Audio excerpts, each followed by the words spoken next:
Hello everybody, hoot hoot. Hoot hoot. I'm Vilhelm Vanderbos, Noble Owl of Globie Generation 2 Equinnox. And welcome to my art stream. How is everyone doing? Hi Rosu. Let me say hello to everyone again. Hi Kaos. Hi Nie. Hey Nox.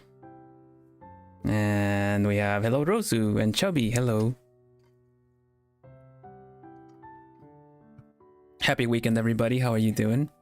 It's nice to see you here, Nox.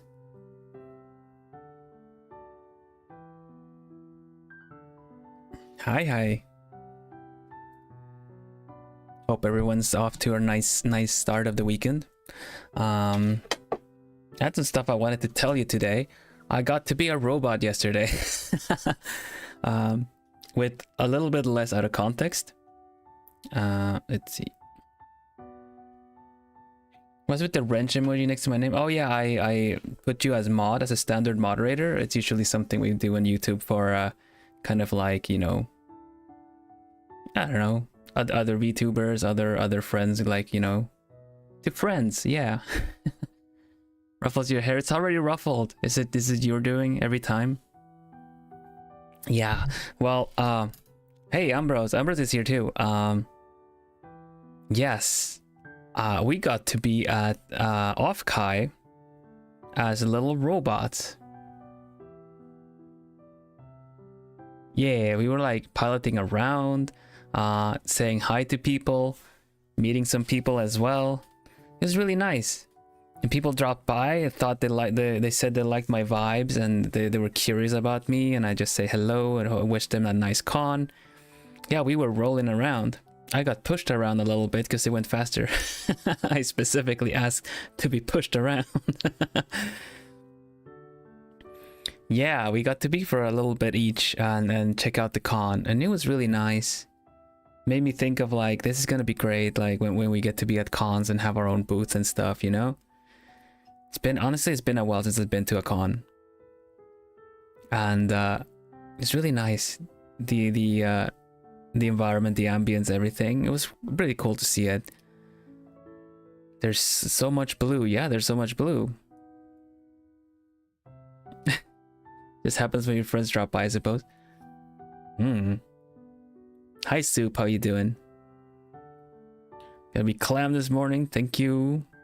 You're gonna be a clam? You're just gonna hide under pillows or something. Hey Joe, welcome. You take it easy. What if we hosted together at a booth? Just kidding, unless...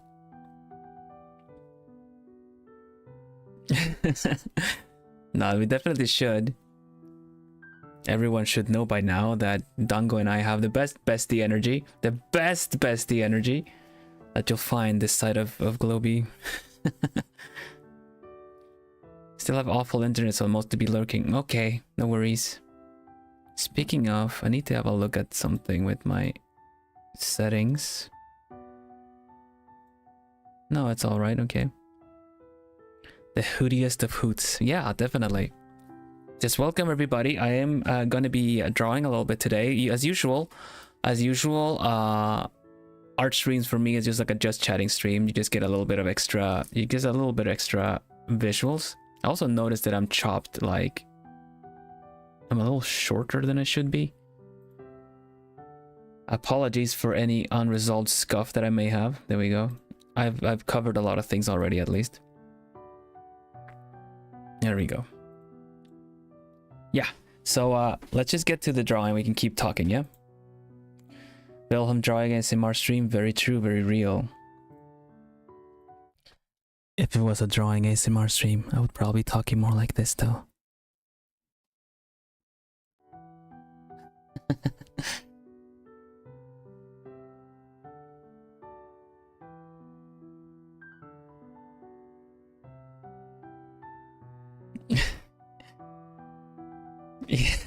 The reaction.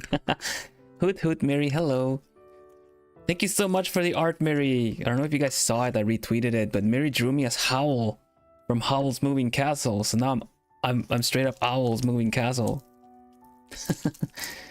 I got a feature, so nice. But yeah, let's get over to the art screen. Here you go. I am drawing Luca Senpai. Speaking of Luca Senpai, he's also got something coming up tomorrow. Such a mystery. I don't know what it is either. So I'm curious as well.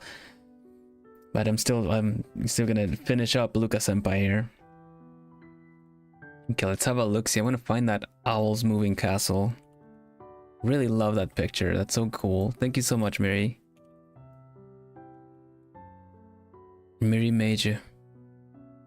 Like the way they did the lighting. Thank you. I really like playing with lighting. This one, I wanted to challenge myself a little bit, and I kind of like did the lighting from the bottom, which is essentially like you can treat it as, you know, lighting shading you normally would do from the top, but just inverted with a little bit of extra little things here and there. But I thought it made him look a little spooky, so that works really well.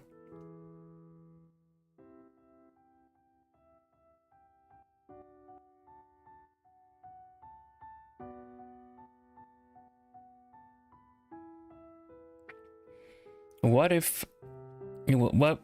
I wonder what it would look like if only one of Luca's eyes was blue.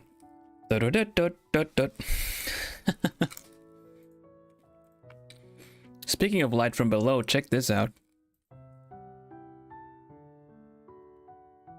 This is Miri Mage made this.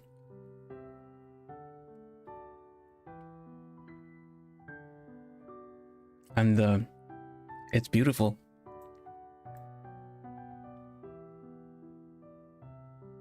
It looks very wallpaper friendly, so if you're curious and if you would want it, I'm Owl's Moving Castle. And I really always like whenever you get to see my ponytail show up, because it's so hidden otherwise. You just see the ribbons in the back a little bit, see? But it's there. As you can see in the... let's see if I can bring up the reference. There you go. Here. Do you see? It's right there. It's right there. It does exist.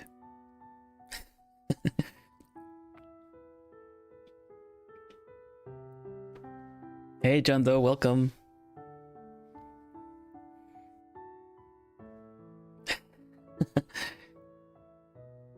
Stuff I might say, art looks super cool. This is Miri Mage's art. I just posted it. Check it out. It is right there on the link. I'm gonna pin this. This will be the pin today. You all know where to find the donation, the tip link. It's in the description. Otherwise, I usually have it pinned, but you know by now. Either way, every donation is very appreciated. Thank you very much. But yeah, there you go. Hope people check it out. It needs more attention. It's like wallpaper material. What are you talking about? It's gonna be my new wallpaper. Last time we were talking about Howl's Moving Castle, and chat got me to say the "that's my girl" line. That's so funny. Hey DT, welcome. Alright, so yeah, we got to be at Offkai. It was really interesting. You can pilot you piloted like an FPS game. And you see people walking around, they see you, you can like move your head up and down and rotate and stuff. It was really cool. It really made me feel like I said before, that man, it's gonna be so cool when we are actually like there in like booth and doing meets and greets and having our own like standees and stuff. That's gonna be so amazing. I look forward to that. But yes, so I noticed something starting. This is something interesting that you will see. That whenever you take a break from a picture and come back to it, you kind of see a lot of like things that might need a little bit of adjusting. And funny enough, this time I noticed the eye needs to be a little bit adjusted. because the head is shifted, the head is tilted, you know? The eyes are kind of straight, but the head is kind of angled a little bit. So if I lower it a little bit, and just look at before and after.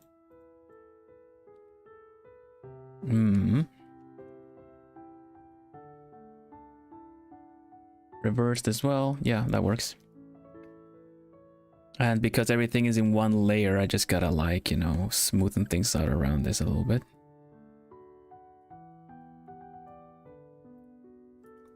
I don't mind the imperfections after moving stuff around. It adds a little bit to the texture.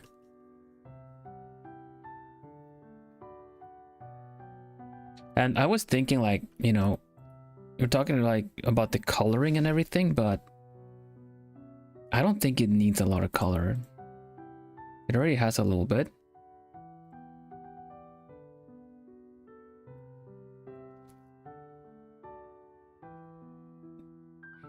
Can I give it more personality? Yeah, suppose so. That's very true.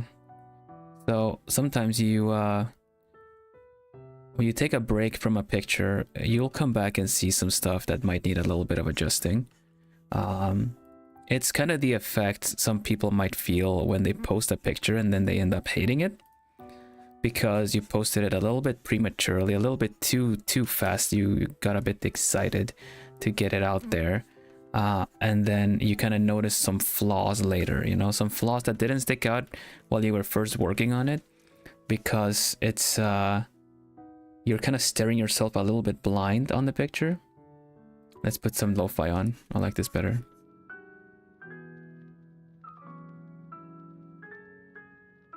So a good thing to do is take a break, or, you know, if you finished a picture, you do the entire drawing. Mostly they tend to always draw in one layer.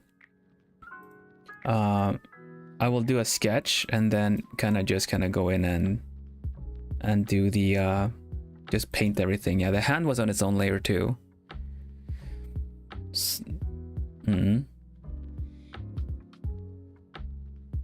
I think we're gonna start the next one right after this, because I think color-wise it looks really cool as it is. I think, you know, let's put a little bit of like his hair color in, so that it's not so white. But I think the brightness, the green glow looks pretty cool. So we're just gonna like put some color on his hair. And then I think it's more like ambient light, environmental light. That's kind of like what's going to make the difference. The way I draw, I use layers, but I tend to always merge them down. I used to merge them down, and then mostly just paint on top, like I'm doing like acrylics painting and stuff. I have separate layers for the coloring, and if there's something I'm not 100% sure on, but I want to try, I will do that on a separate layer. But once everything is established and it looks good, I'll merge everything down. The habit of working that way, it came from having like a really slow computer at one point, and then kind of wanting to save resources, you know. I think this one needs moving a little bit. I'm sorry, I feel like I jumped to another topic there. We were talking about the whole like taking a break from your drawing to come back and see it. I would recommend, if you've been working on a picture, especially if you've been working a long time on one and you're eager to get it like finished and posted, to wait a day at least, sleep on it essentially. You know, you come back next time and you might see some stuff that might need changing. Now that can be a bit scary as well. You kind of feel like you're happy with it and you just want to post it. I understand that. I was like that too, because it might mean that you have to redo a lot of stuff. Really like the eye color, reminds me of Sense, right?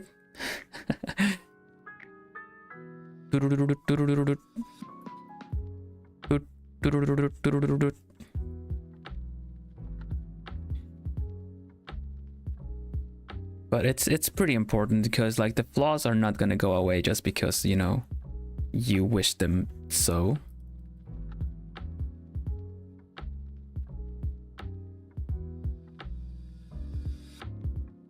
Maybe, I don't know. I'm not too well versed in Undertale. I know of Sans and the final battle that he is and everything, the music. Maybe I'll play Undertale on stream at some point. I feel like that could be a nice series to do. Vil doing I don't know if I can do it.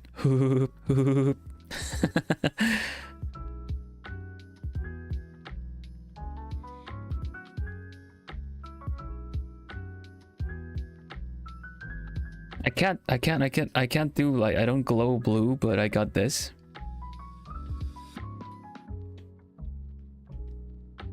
Hoop, hoop.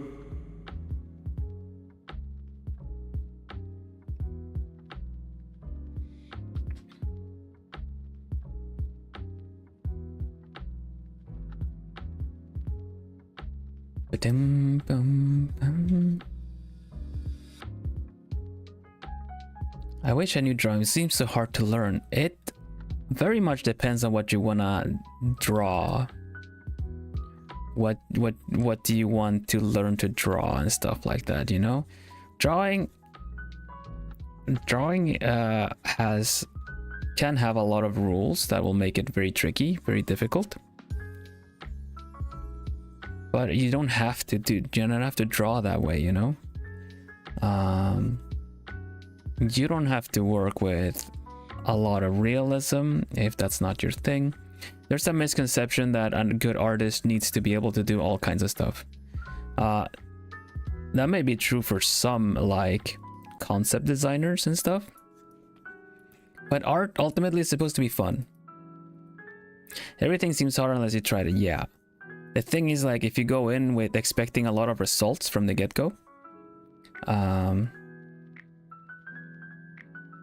you're gonna face a lot of disappointment because obviously this is just like any other skill, you need to train it. That gave you goosebumps. What gave you goosebumps? Yesh. I need to adjust this a little bit. Let me look at Obari Luka. Obari Luka, yo. Yeah, it's a little bit more on the pink side.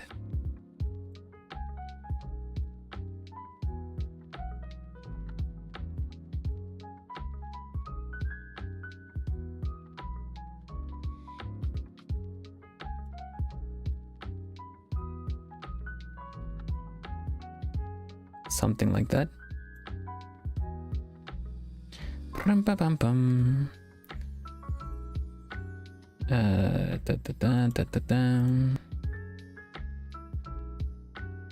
Ended up still kind of with the same similar effect. You want to draw pretty anime boys? That can be arranged. You know. Oops, need to do this, need to do this, need to cover this better.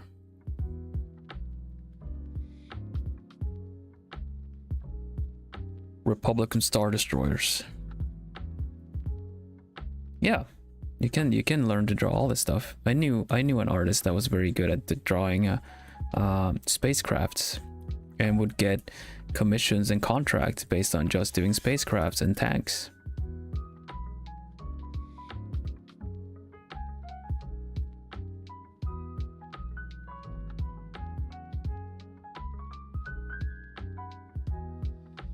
But that's just it though. Like, I could, with the help of reference, draw something that isn't my forte.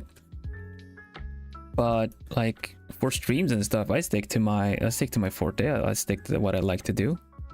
Stick to what I know. You know.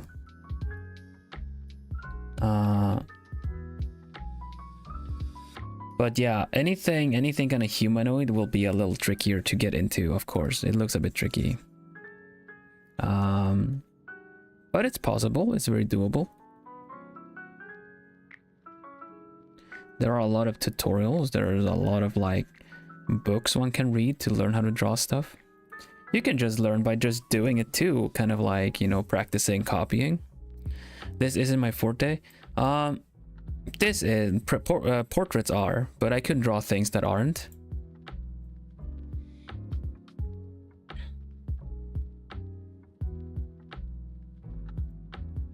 I can also do doing real life person is kind of hard. Realism.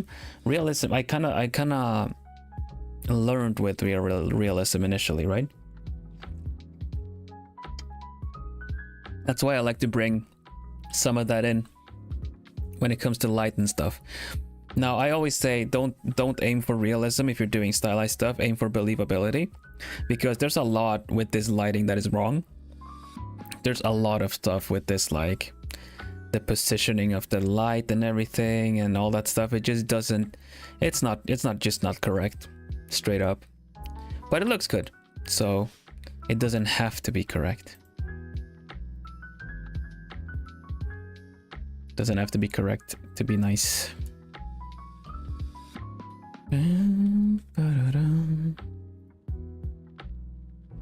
How do you find your own art style? You just do it.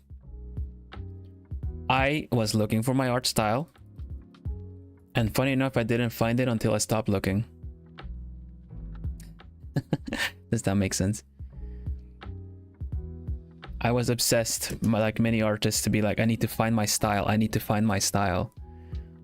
But my style was always there. It's just your method. It's how you go about things. It is the references. It is your habits. If you draw the same face a lot, that becomes your method, and that is part of your style.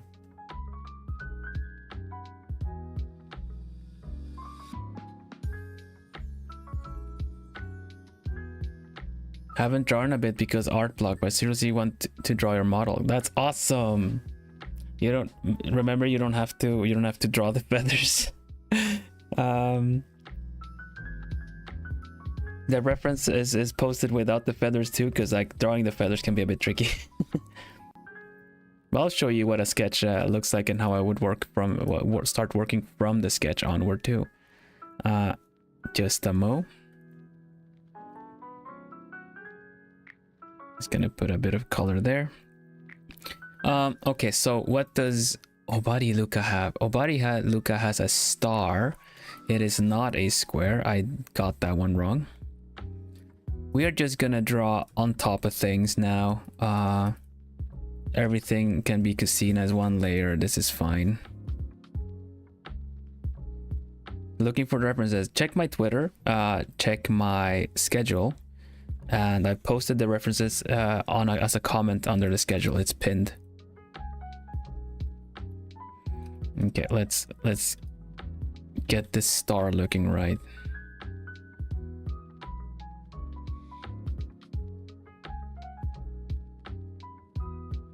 But yeah, I've drawn other like materials. I've practiced drawing materials like, you know, a star, like metal. Drawing different stars and whatnot. Wait, is this right? Yeah, that's right. Okay. We also need to clean this a little bit. Now that I think about it, because I draw it in one layer, when I erase stuff, it gets a little messy. You'll see now what I mean. When I activate this, it kind of does outlines on everything, and you'll see all those dots that are outside of everything. Those are little bits that I've erased that I missed completely erasing. So a good way to get like a nice silhouette outline on this is to just kind of go in and really clean everything up a little bit. It helps for transparency stuff like PNG stuff like that. Also general readability of a picture. Other pictures I've done that I posted as well, I can show you as well. Let's see. I did draw Leon senpai. Oh, this is the wallpaper version. There you go. Holding a banana instead of a gun.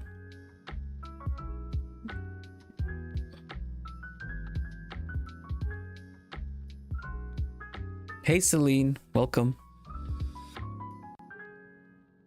So here's like, there you go. And I did Miel Senpai first. Miel Senpai, like this. So light and shadow is something I really like playing around with.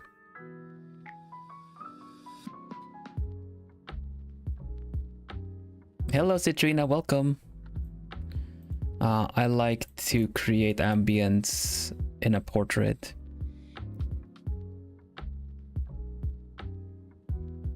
This looks a little hazy because of the fact that it's in the cold, you know, kind of gives the impression that it's a bit colder. Snow, ice, and fog kind of gives that impression, right? One more elaborate that isn't as close up that I did was for Spectra Libitina. Like this, as like a vintage portrait kind of a thing, because it has, you know, texture, like it's painted.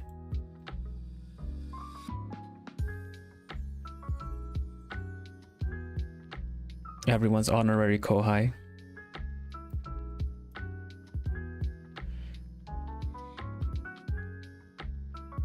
So yeah, we will get there with this one too. This one has a different vibe to it though, because it has a little bit of spooky to it.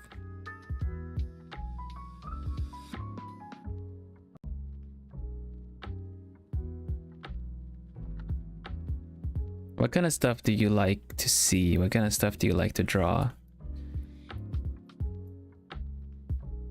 Nox, you said that you also draw, right? Yeah, we're doing outline. I'm cleaning the silhouette of this, the outline, because I've noticed that I was a little bit like here, for instance. See, oh, here's a little like, you know, I didn't really tidy this up properly. So if I do, everything gets a little cleaner, and I can do a like, I won't have some weird little specks doing stuff in the background.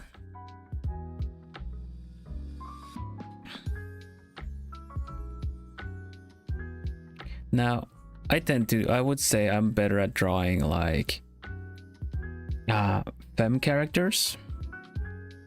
I can draw male as well, of course, but there's more to it than just the drawing the character, right?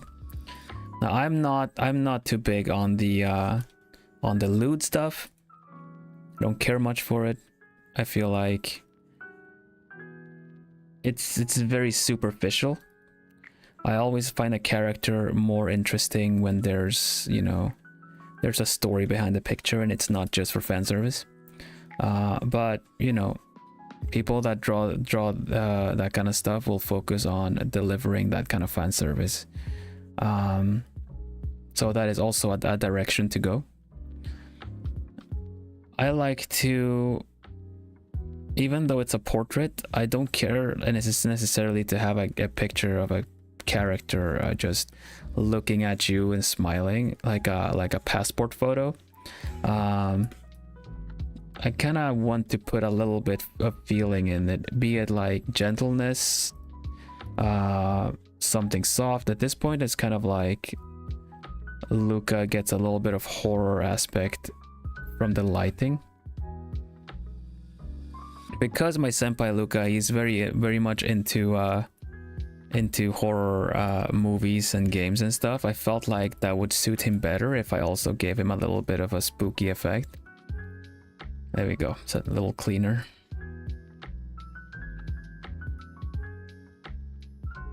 I don't know what color in the background would be suitable.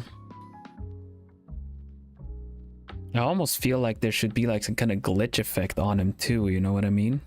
I don't remember how to do those pretty good, but I know it's possible.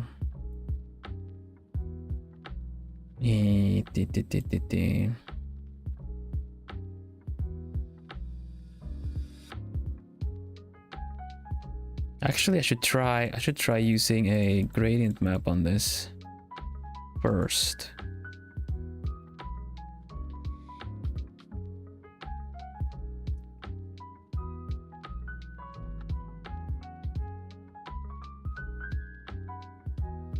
Ooh. That's pretty cool.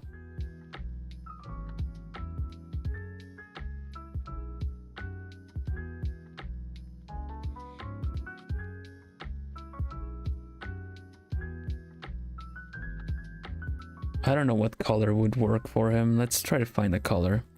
How are the plumies doing today?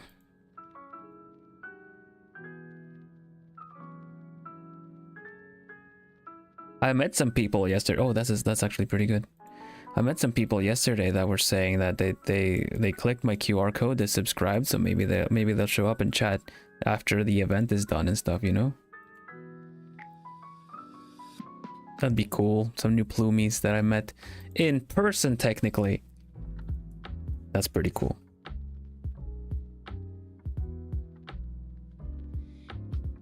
Can I get away with putting a bit of green like on him?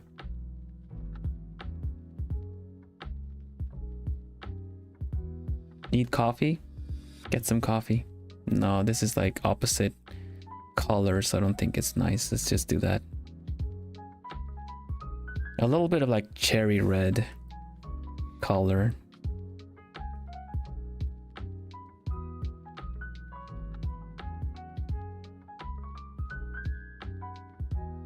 That works okay. I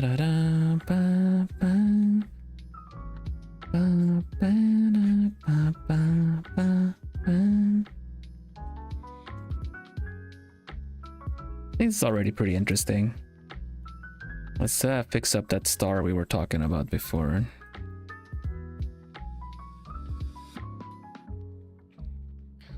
Just woke up and need to get ready for the bed. Need to get ready for bed, but day is comfy. That's me reading a message.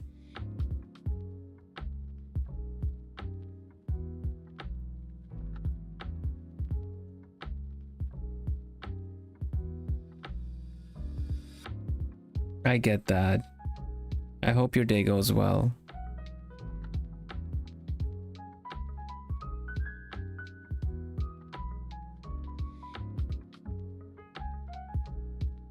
Let's see, how does one draw a star like this?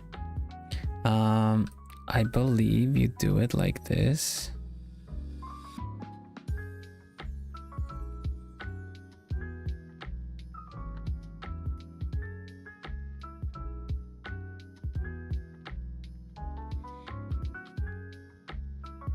It's like a, what is it, Primogem? What is it called again from Genshin? It's those kind of like compass rose star.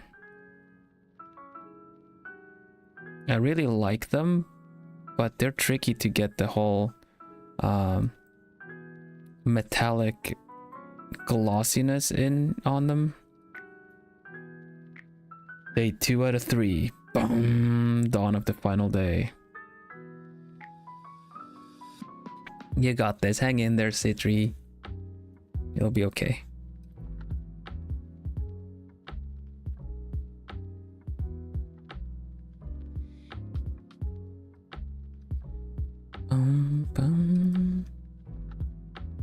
Here we go. We're just painting on top of this.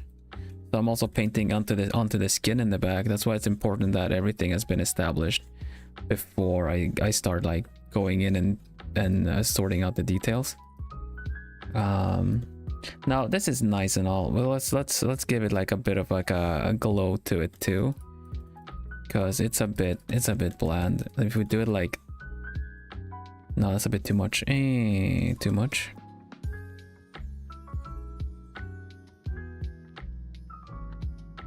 Nah, it's taking away attention from him.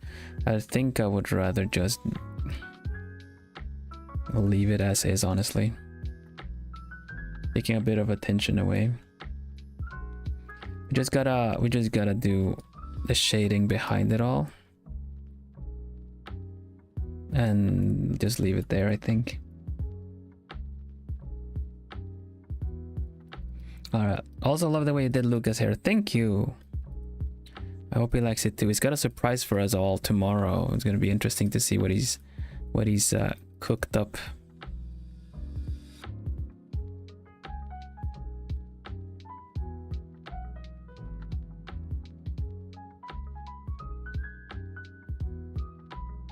Let's just do it like this. Yes, okay, so he just needs his little scorpion stingy. Scorpion stinger right here.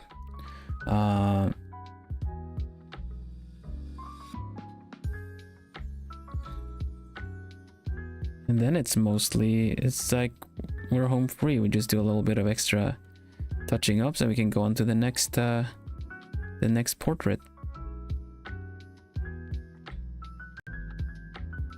Qué bien dibujas, hermano. Muchas gracias. Muchas gracias. Sí, el dibujo es mi primera... I don't know cómo se dice. It's my main thing. Yeah, hello Lauren, how are you doing?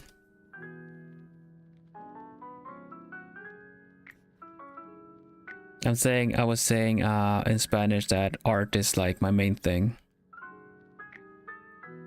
Trying to, at least. I forgot how to say it.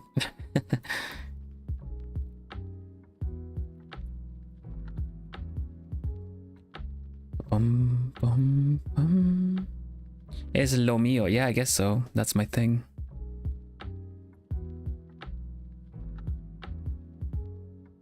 Let's see.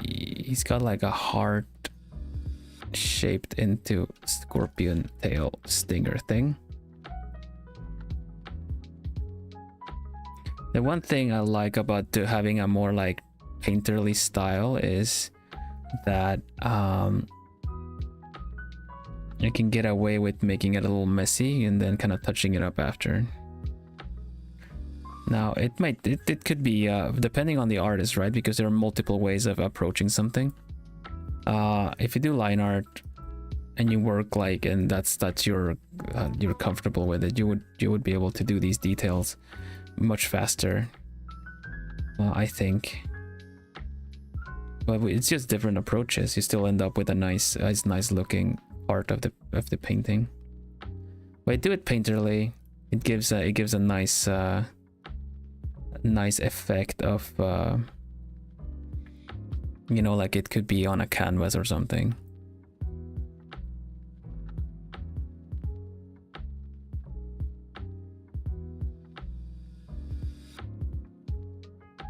This is fine.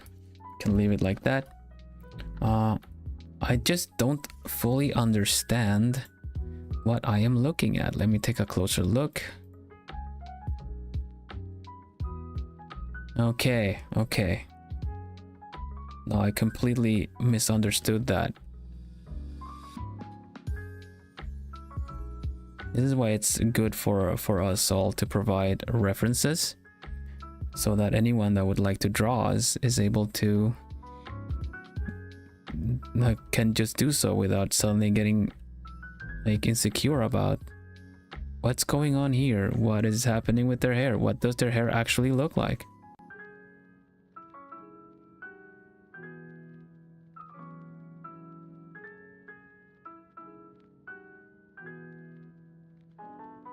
I always appreciate and it's kind of ironically that I'm saying it, because my reference doesn't really have this, but I really like a character reference that has a lot of detail in it. Like, here, look, this is the exact feather that they use. These are the gloves they're using. Mine is just, you know, side, back, and front. Hey, Kota. You're from Brazil. Oh, welcome. I can only speak Spanish. I know Brazil is Portuguese. But it's very nice to have you here. Yeah, no worries. I understand what you're saying. If you can understand me, then you're fine writing it that way, because I'll understand what you're saying.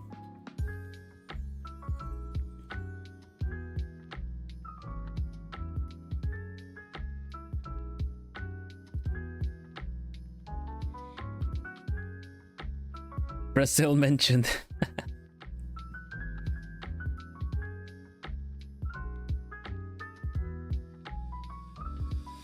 I wish I knew better Portuguese.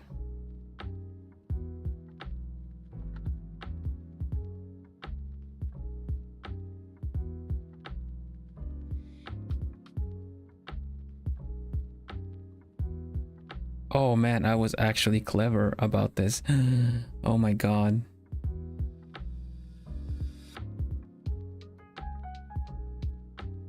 Damn. I'm gonna make sure to thank myself for this sometime. out. Oh, the alert box is gone. Kota Hiriko. Thank you, obrigado. Thank you.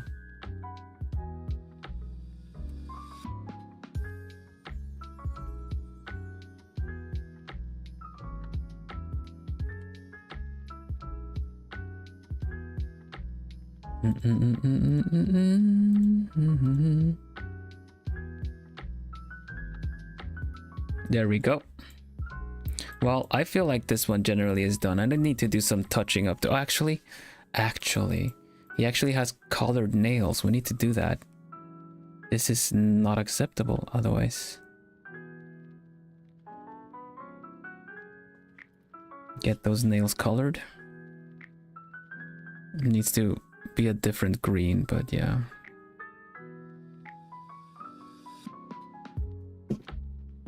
This should be fine. More like this. Yeah, that'll work. Maybe I can make the nails look prettier too, because he has pretty nails.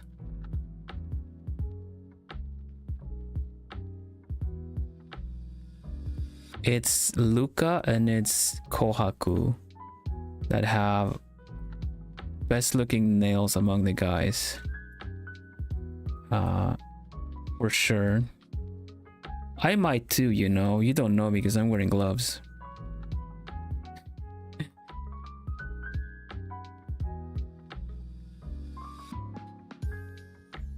If I were to do my nails, I think I would like them to look like my feathers in a way.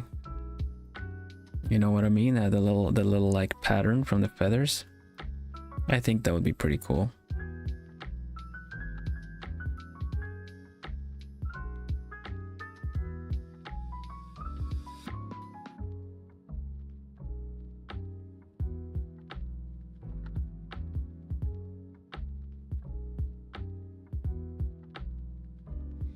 There we go. We don't need to do everything super polished or nicely detailed. We can just leave it like this. It's nice.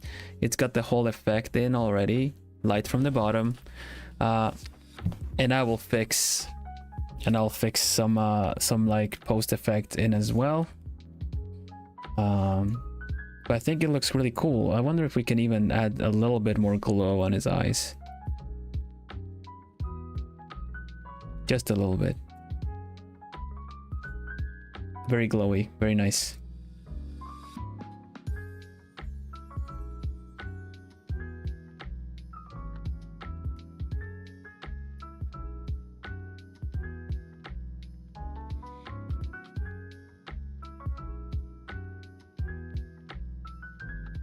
There we go. Need to say your art is so beautiful. Thank you very much.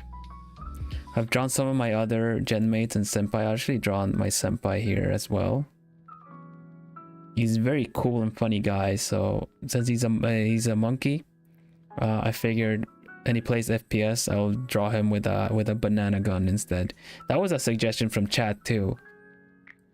It's very fun to adapt the painting a little bit as well. We're gonna save this one, and let's bring in the last one. The last one now of my senpai. Let's see. We have a drink, and we will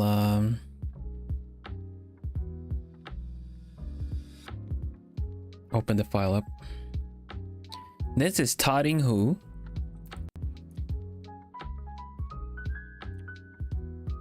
Tiger, and she's always like looking to get some coin, like almost not begging necessarily, but she's looking to make coin.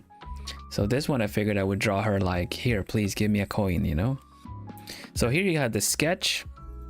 This is pretty much how I start working. I did the hand separately. But I will do the sketch. I'll do the sketch first. With the hand there too, yeah. And then I go in and do like the base silhouette. And do the basic like shading on it all. Now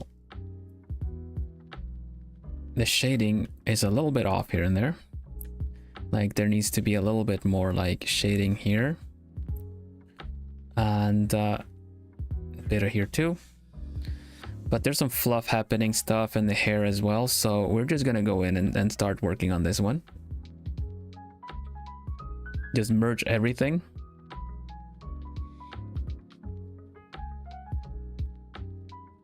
It's all merged. And also this part. Gonna make sure. Okay, that one is not entirely. Okay, I see. There we go.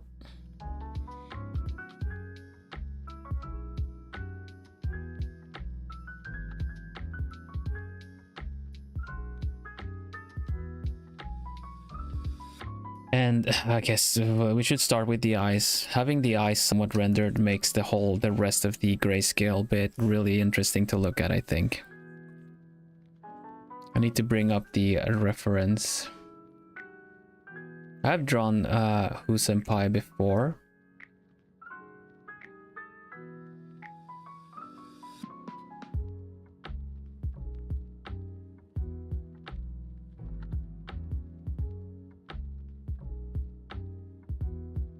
Let's see. That's a good one. Not very clear though. I'm just googling it up. Sorry if it's making the stream lag a little bit. It just kind of tends to. This will do for sure. Okay, everything is merged. We just go in and just kind of start defining it out a little bit.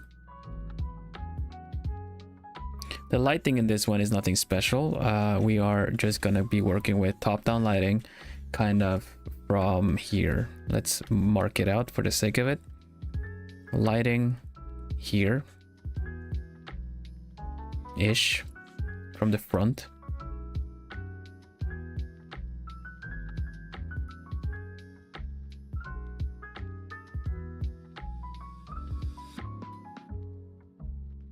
But yeah, I think one of the things I like about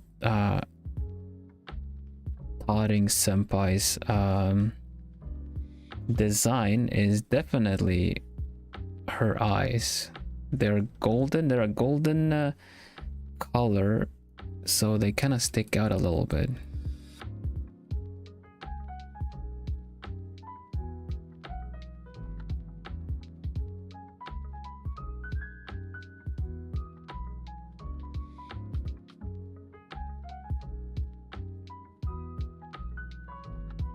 And her mama really draws in really good depth on the eyes.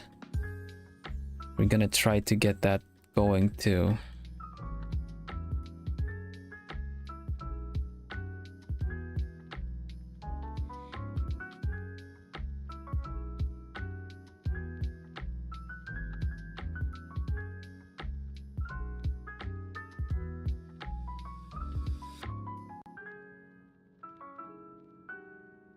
Windows of the Soul. Yeah, I think so too. I really like doing eyes. I've not been able to do very super detailed eyes, but I like doing them with expression and emotion, you know? I feel like the way the eyes are shaped really gives a lot of feeling for the rest of the emotion. For the rest of the expression, I should say, not emotion.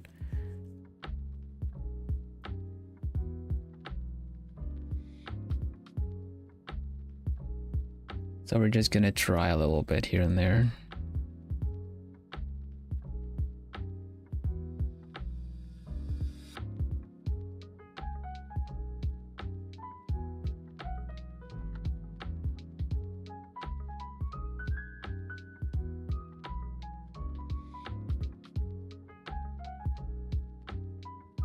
Also, because that light is coming from the top, I think we can get away with doing this kind of diamond highlight on the nose.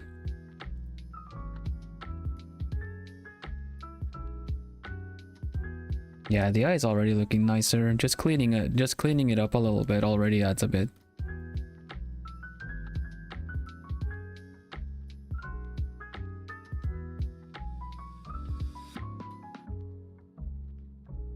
This is gonna be more daylight kind of thing, kind of a painting. So it's not gonna get the same kind of like heavy light and shadow that we got.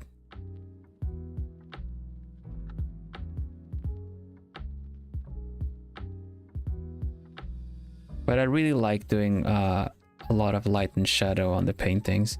Maybe we can still put it in like a dark area so that there'll be like some bouncing light on it and stuff.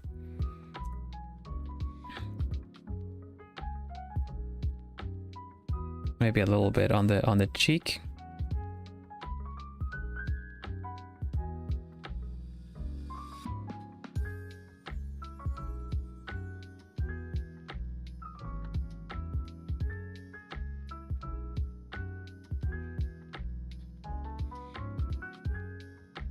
I may just copy and paste this. I may just copy and paste the eye on the other side to kind of get a similar effect.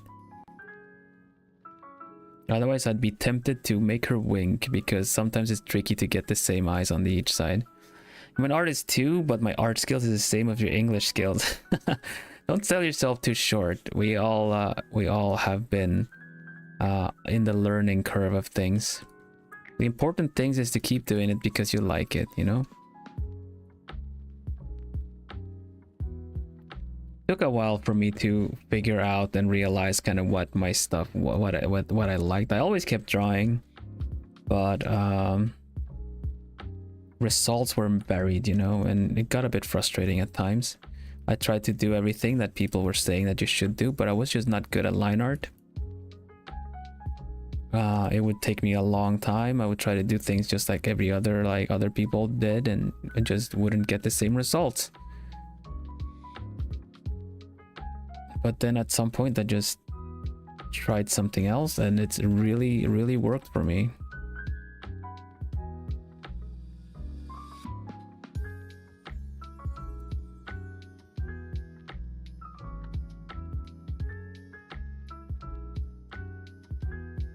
Then I just always did it to the point where the method and the process kind of I was able to adapt it to maybe make things look line arted too.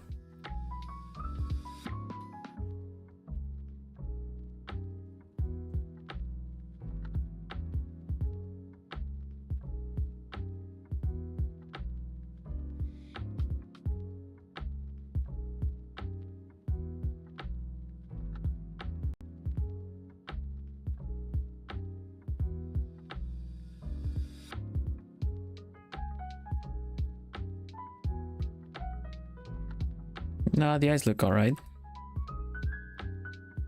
Pupil needs to be a little closer here or they look a little separate. Yeah, okay, that works. Okay. Very nice.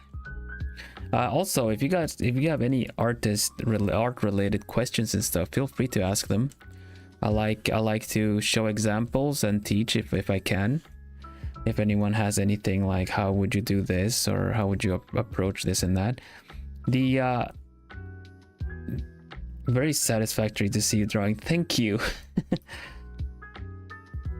People have said so that they find it motivating to see me draw to the point where like they also kind of want to draw or try it or do it alongside me, and I love knowing that people are drawing alongside me too.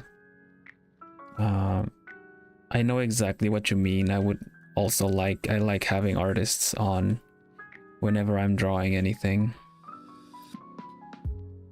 It's just kind of contagious, you know, the creativity is contagious.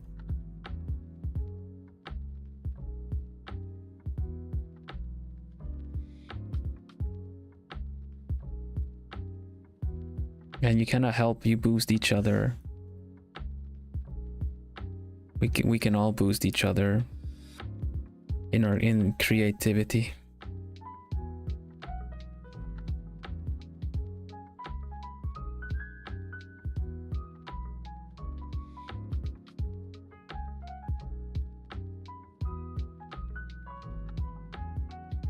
Let's give the eye a little bit of detail. Let's see, let's make it a little darker along the edges here.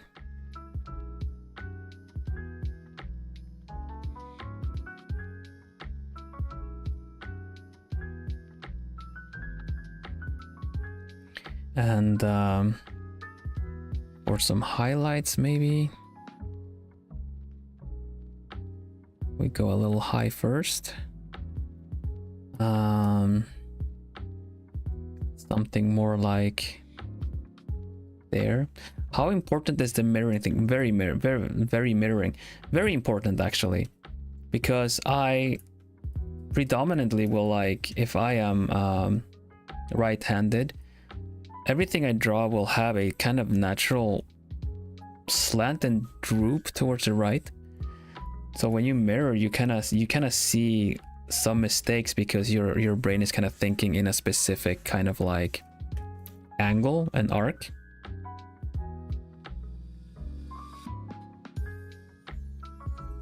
Like I'm spotting right now by doing the mirroring thing that this eye is smaller than the other. First I thought maybe I wanted it deliberate, but it's not looking that good. Is it more easy to paint? It is easier for me because I was taught, I learned with pencil and paper. Grayscale is a really good approach if you want to get the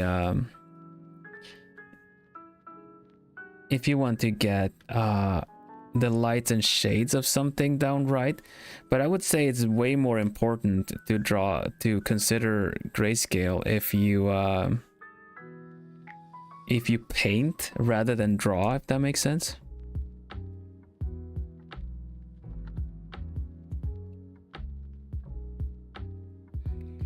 Since I kind of have more of a painting technique. But yeah, grayscale lets you see a lot of things. I still need to prepare, like, I still need to prepare examples. But there's something that maybe I can find something quick to show you the example. Let's see.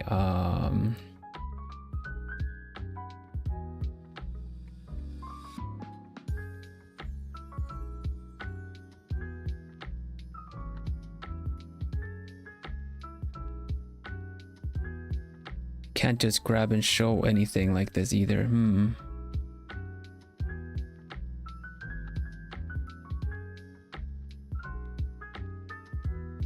No, sorry. Well, I'm gonna try to explain it. Composition wise, there are multiple ways to build up a picture, but if you have a background that has a similar shading and tone to the front, it's gonna give you a effect of like things blending into the background. And when you make this is for photography as well, but when you have a subject that you want to stick out, you kind of want it to do so with contrast, with lights and shade in order to create this contrast away from the background. When you're drawing anime stuff, you can easily create this by just doing an outline. But I'm doing a general like painting. So it's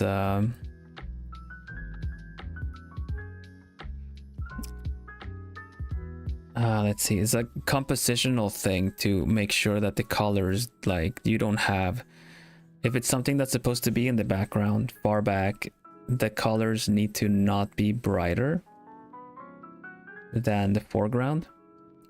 Like, I don't know, I feel like here Mirror Mage has a really good sense of like values, right? So if we turn this grayscale, you can kind of see how bright this part is compared to the background. It makes the character have this kind of like silhouette. The background is dark, the character is bright, and there's like a sense of like focus around this part that's lighter. Now if you made a background that was also equally light to this, it would compete. They would compete, you know? They would compete with, like, your eyes would be drawn to the background and not so much here. So it's a very, very good essential trick to frame a picture to kind of essentially give you an exaggerated version of this.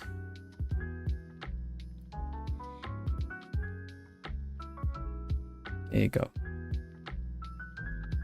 So this is a really good, really well framed drawing. You can kind of tell that there's dark here, there's dark here. So your eyes are naturally drawn to the center part, the center point of it all. I try to do similar here. I have like the dark kind of like frame this whole thing a little better. At this point, it's almost like it's framed like this. And because the darks here are making you look into his eyes because it's the brightest part of the picture. Yeah, I do too. It's like that's why I do grayscale, because grayscale really lets me see that easier than just colors. If you're already very good with these values of colors and stuff like that, then you can save a lot of time by just picking the right color from the get-go. You have one more Brazilian fan. Thank you very much. I appreciate it a lot.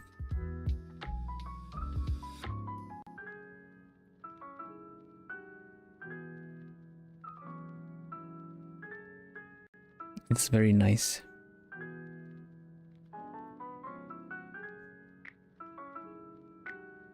I'm always so flattered when people say that, you know, they're my fan or something. It's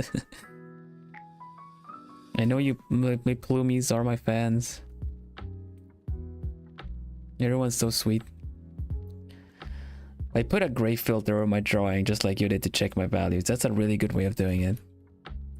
If you work with colors from the get-go, it can be important to do the to check in a little bit every now and then to make sure that values are not confusing. I've seen really bad examples of that, but I cannot bring one up right now to show it. Also, I don't know if I would be allowed to.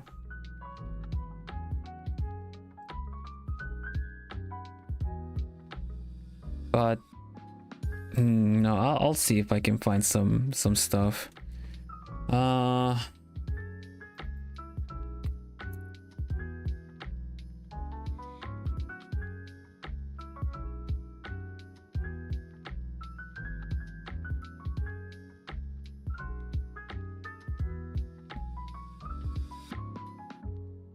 Color value example.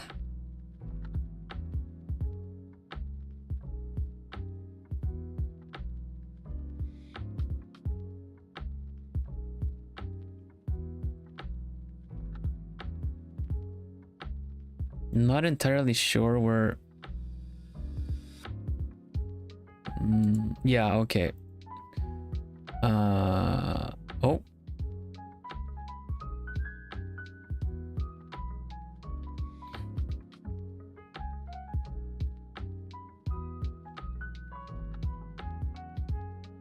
Crazy how the brain catches those subtleties. Yeah, there's like it's like composition is basically completely the science of like having your eye catch stuff.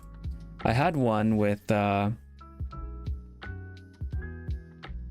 let's see, is it with spectra that I kept in mind, where I had the compositional kind of like make the picture kind of follow this flow, so you end up kind of by her eye. Also, like what the photo camera does, you know, when you have the grid on with the this is not exactly, but when you create like the grid with the photo camera, it'll kind of show you kind of, you know, to create an interesting picture, you kind of want to have things kind of either at the intersections. Yeah, the golden ratio is the circle. If you have like something like this, it creates interesting points. So I like this point, her arm is like intersecting that one, and her eye is kind of like one of the interesting points. Now, if everything was the same value, your eyes would kind of be like focused around this part, right? But because this is the brightest point and everything else is dark, this is like the primary point that you kind of focus on.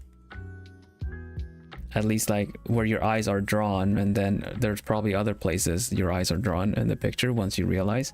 But the initial impression, her face is the brightest point. So it would go there before taking everything else in.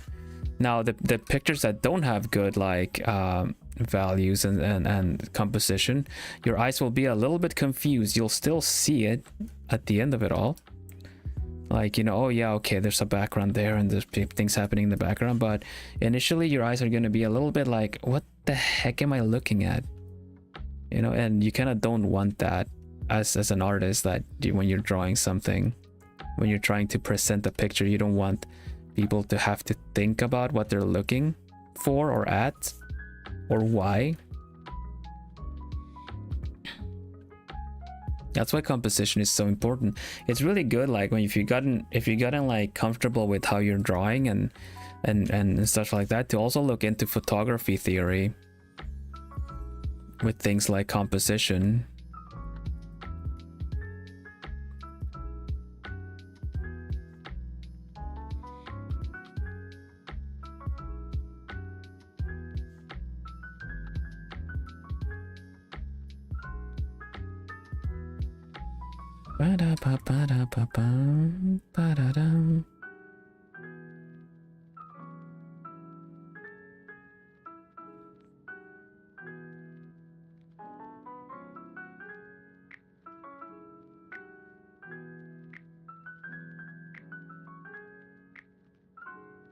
Sometimes the composition just ends up being accidental. I kind of draw with this in mind. So I don't think this one has a golden ratio and stuff in it much, but it kind of like her eyes, kind of like, just like the spectra picture, is kind of like an important part of it all. And I guess you do find the spiral in this too, technically, because of this shape here promotes the oh, where am I? These shapes promote the here, see, they promote this going up and then going around.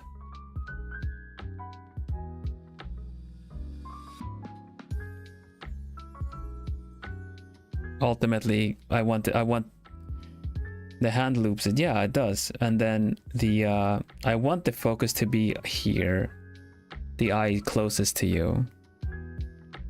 We'll see. Maybe I'll have to like move everything, like scale it up a little bit in order to get that effect, because there's not a lot of stuff happening here, but I wouldn't want to chop off her head, so maybe here.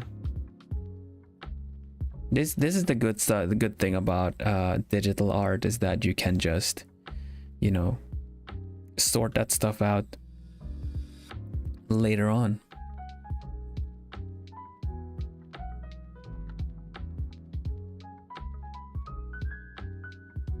Let's get her eyes looking beautiful and we can render the rest of it.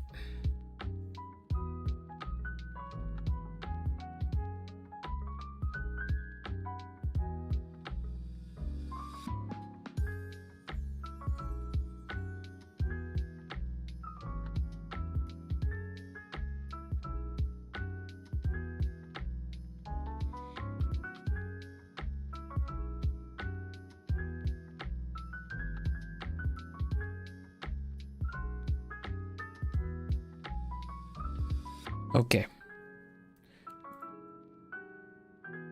How to figure out her hair.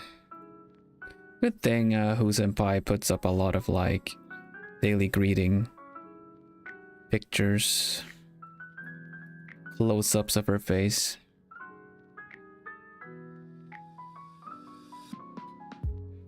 I'm tempted to kind of get the fang in somehow, but we'll see if I can.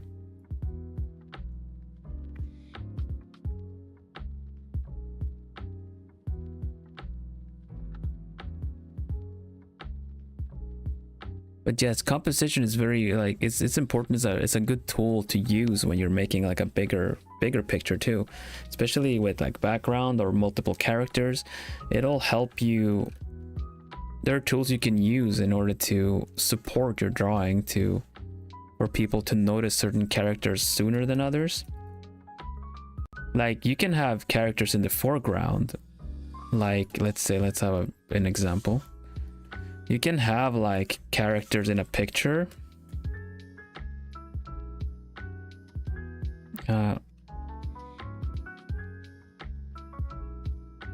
Let's make this picture. Oh, I'm just gonna show what I mean. Let's just make this a okay.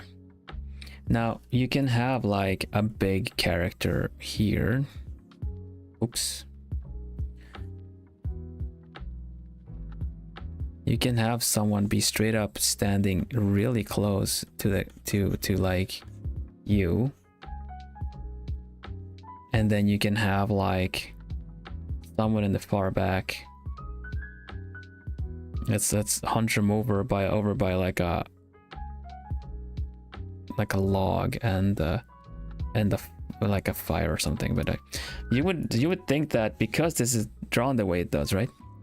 Like this one would get priority because it's bigger, it's clearer, it's closer to the camera, whatever, you know.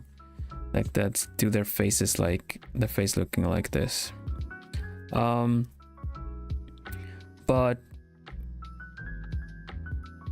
the composition of it all would change all that, because if they're like in a dark forest, right? Then suddenly this character is kind of just in the dark, and the only light it has is kind of what's coming from here. Sure, this character still plays an important part in your storytelling, but the focus is going to be on this one here that is by the fire, because it has all the light. So when you look at this picture, you will notice like person sitting there, but then there's actually someone here. Maybe if you put them like, you know, with some like foliage and bushes or something, it's kind of like, oh man, there's someone sneaking around looking at this person here by the fire or something, you know. But if you notice this one first, not only because of the rule of thirds, but also like, I don't know, is the can you even get to the spiral happening there? I'm not sure, but this is just like a storytelling thing. You can like maybe even add like a I don't know, like a dog here next to this one, like lying next to him, next to the fire. Move the fire a little bit. It's like, oh, they're traveling. Like add maybe add a sword here or something. It's like, oh man, it's an adventurer. Maybe this is an assassin or something. I don't know. They're being stalked. Basically, like light and color would do that. Now the opposite of this would be that if there is no like fire here whatsoever, you can also change this by doing does this work? Yeah, by essentially just putting him like under a tree or something, and this part is just kind of dark with the rest of the forest. Then they're just like in the background now suddenly, you know. They're not part of it. You just kind of see them there. They're just kind of doing something there in the dark. And then this person is like right in the sunlight, you know. There's like sun on everything, but for some reason they're in the dark. So now this character is lit up by the sun, and so is everything else here, but anything that's happening in the shadow isn't. So then this character is like very much front and center of your drawing, but then like you can just like, man, there's someone there looking, you know. This is just an example how it can have two different compositions based on the same kind of sketch, you know? I don't know if it makes sense. I hope it showed something. What is your inspiration? I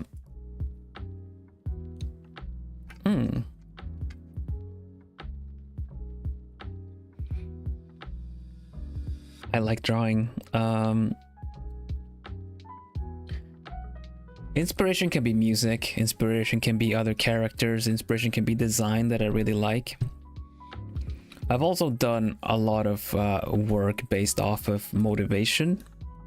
I know initially when you're starting off drawing, you kind of feel the inspiration, like something that like maybe you want to fan art something, or you have ideas for characters that you've made up or worlds that you want to develop. And this is lovely. I love working with inspiration. It just kind of speeds everything up. You feel like you're in the zone. You're doing so well. But it'll hit you even harder those days when inspiration doesn't want to come. Maybe you've had a bad day, maybe you're tired and you just can't access that same like, ooh, I'm like happy hormones rushing through me, I really want to draw this right now feeling, you know.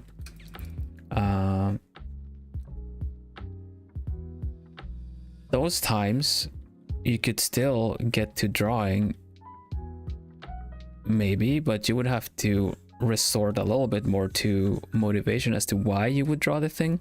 It might not always be fun, but I've found that jump starting your creativity, just getting started on something, will probably fuel more things as well.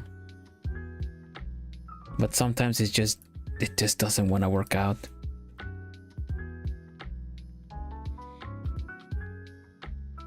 Depending on what it is, right? Depending on what you're drawing. If it's just a grind, then you just gotta grind it out. If it's about something that you want to create but it's just not working out, then you might want to take a break and come back to it later. Some things just don't work out well when you force it. Other kind of work just is, if you already have the framework of what you need to draw or do, then you can just follow that and you don't need to think too much yourself.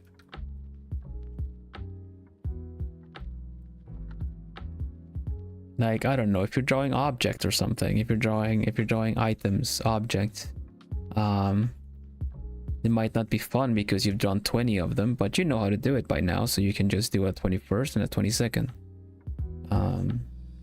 If that makes sense.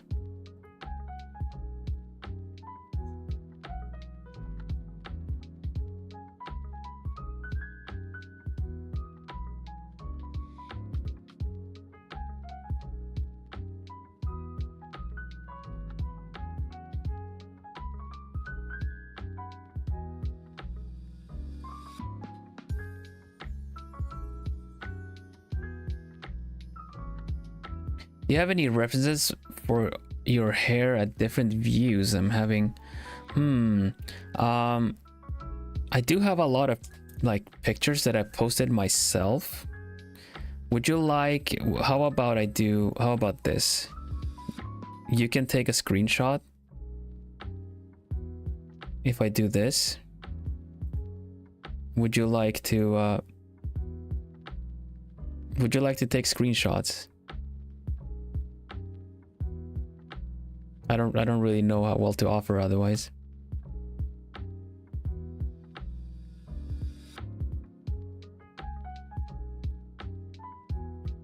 I can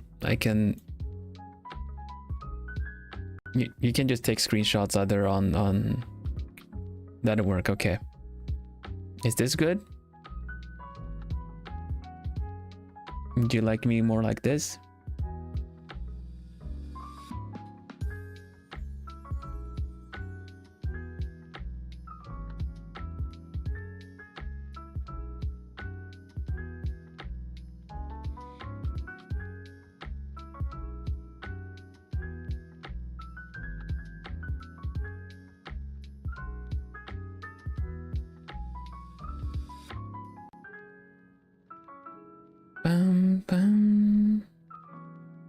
Posing owl, yeah, I've gotta help the people. If people are willing to draw me, I will pose.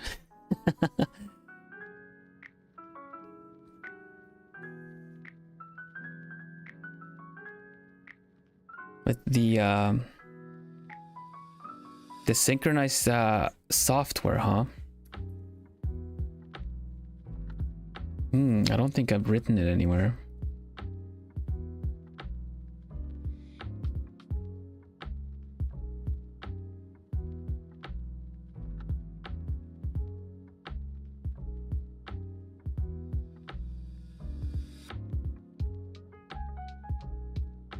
Well, the hand was, I drew the hand and the tablet and everything, right? The software is just called Spud tablet if you want to try it. I'll be sure to add it to my description so I don't go talking technicalities on my stream.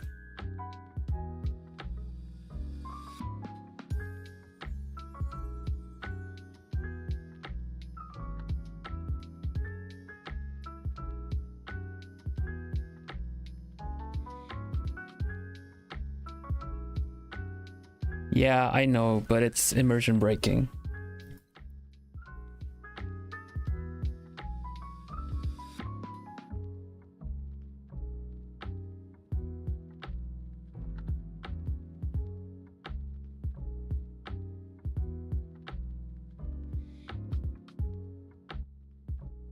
Also, this is how you say hello. I'll be sure to add it to the description after. You can come back and check the description.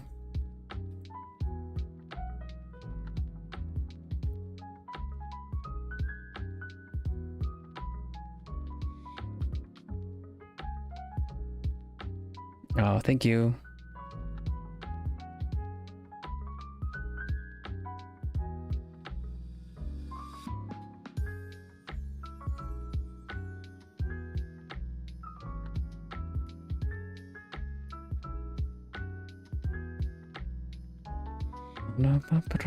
Okay,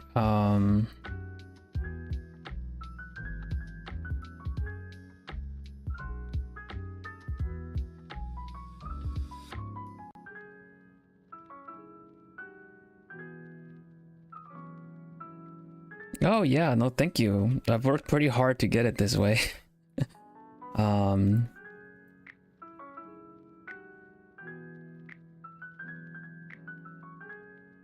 Yesu.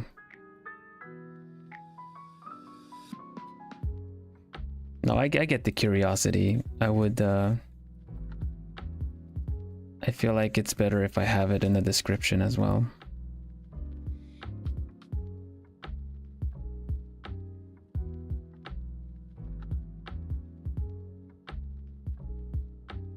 I'll be sure to add that.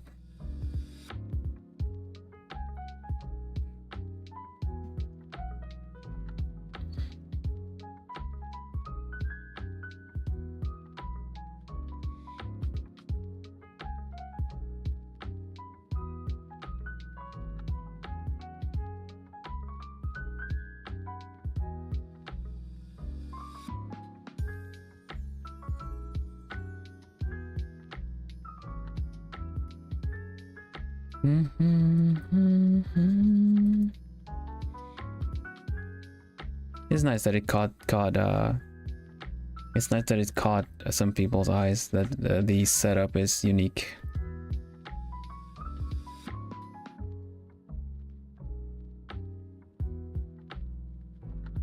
What were we saying? Inspirations? Oh, the hairs, yeah. Did that work out, Rosu?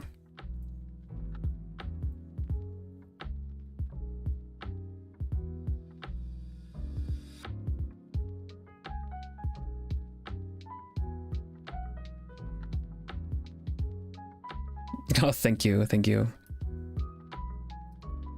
But yeah, stick around. This is I like to do some comfy cozy art stuff, you know?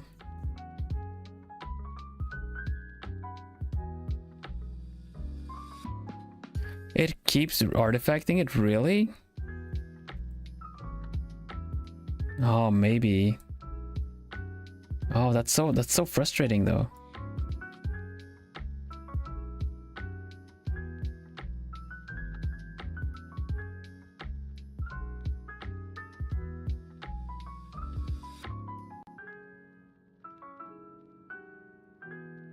Accidentally found you. Know that there's gems I don't know about. Well, I'm Vilhelm Vanderbos. I'm part of Globie, European VTuber. Art and comfy streams are my thing. I've only been like, I've not been doing it for like what, a month and a half now. So I'm kind of new.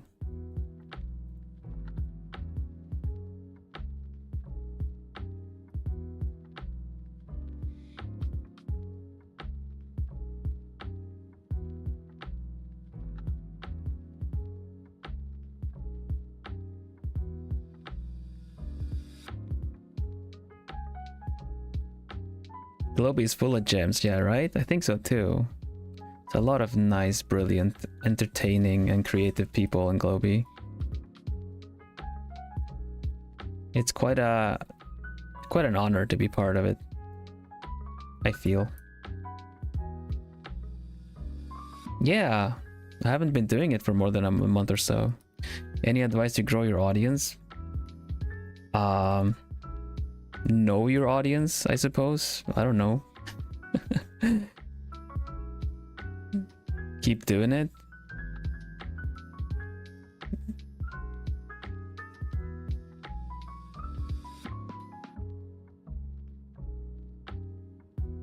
I don't know. Should we cover it a little bit? I don't really think this is a time and place to really get the full like you know, coverage of that question, but I can at least say that I personally I value knowing what I am subscribing for, because like I've said before, I can only have my own like opinions and my own like reference, like I am my own reference to my own content, right? And I think that it is important, and you plumies in chat can also correct me or agree if you want. I think it's important to know what you are subscribing to, not only just to kind of like, oh, you know, this guy does art, let's follow him for, maybe you can follow me for the art, but I'm thinking like it's a bit confusing, it's a bit difficult to really stick around if the streamer is all over the place. You can be a variety streamer, but you can be a variety streamer within a genre, within like a specific target audience, I think, you know. And I've said so from the get-go, and I stand by it. I'm a comfy vibe streamer. So be it any puzzle games, be it any other kind of games, unless I specify that it's something that is not my usual thing, you'll know what to kind of come back to. At least that's what I want. I want you guys to know what you're coming back to.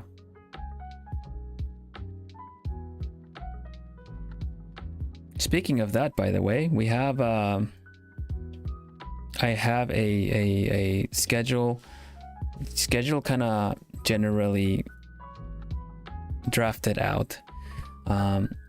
We'll see if we have some more stuff like changing with this, but we start for like Stardew Valley as usual, and then we'll go back to Witness and another code. I think we can finish another code in the next sitting, so part 3 is probably going to be the last bit of like the first game, and I think I'll leave it at that for now. We're going back to the Witness on Wednesday for more puzzles, and we're going to see how well we do with that. It was fun last time. I definitely needed all the calories and sugar that I had consumed for that, and then some more art, because I really want to finish this portrait by like next weekend, because Gen 1 are at their 6-month anniversary, so it would be really nice to have all the portraits done.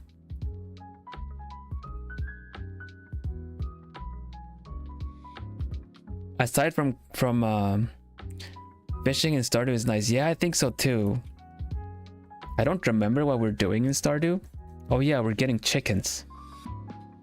Chickens in Stardew. That's what we're working towards.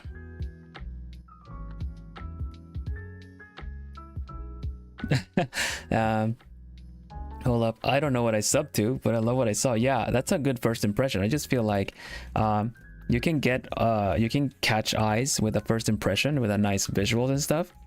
But I think it's important to also, like, people when they get to know you, that you're not too altering. You don't alternate too much in your in your content, in that sense. Yeah, Gen 1 is already at 6 months now. They're all very excited. So that's probably going to be a bit of a celebration coming up now. It's going to be starting like it's going to be like the first 2 weeks of June, as they were like, what you described is exactly what happened. Then I'm glad, because that's kind of like the kind of, well, interaction that I wish for my streams. I have subbed, I have checked other content creators out as well, but it's like, it feels like such a shame when you follow them for something and then they completely do something completely different. And of course you're allowed to divert and try different things, but ultimately, I think it's important to kind of stick to something that is recognizable. I like to play comfy games. Comfy is a general vibe, so it can, it doesn't necessarily have to be a specific game. Stardew Valley is very front and center, comfy, cozy games,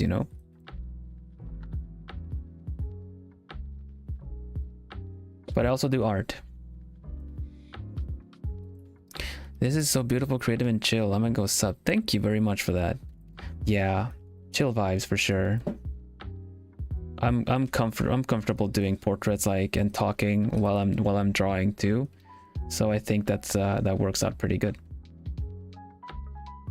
Now what I am open to talk about in my art streams generally is if you're also an artist, we can exchange if you have any questions of like how I approach things and stuff like that. I don't really have any specific tutorials, but I like to talk about and maybe teach as I'm doing with some examples. I showed an example of composition, how composition is important. If you have a picture like this, how you can make this the main character by putting the other in the background and just putting the light on this. But you can also completely reverse it by putting the light back here and focusing on this storytelling here, and then having this figure be something that's kind of mysterious in the background. That was made as an example for composition. I drew this picture earlier as well. I would say it's pretty much done. It looks pretty cool. It's one of my senpai, Obari Luka. And I'm also drawing another senpai here. It's called Taring Who. You can find their links in my description as well, or my channel.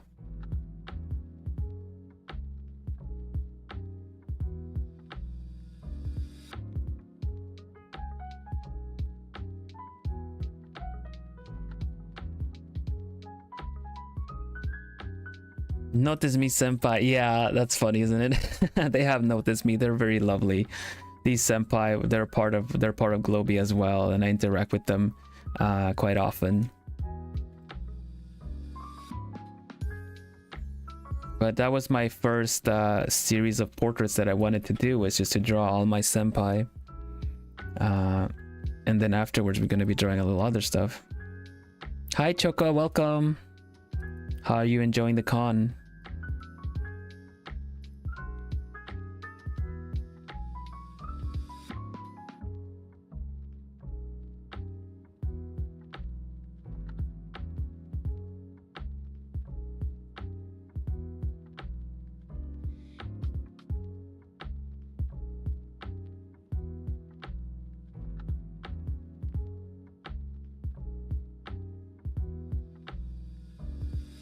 Choco was at the con that I was rolling around as a robot yesterday.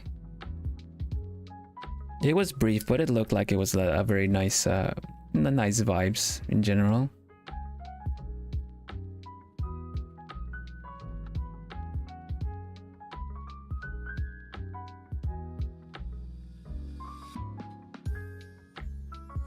Nah, don't worry about it. It was very brief, and I felt like I was kind of hidden away from the get-go. But I did get to meet some people at least. We were like in a almost like an eating area, I think, the outside part with like a glass dome over it.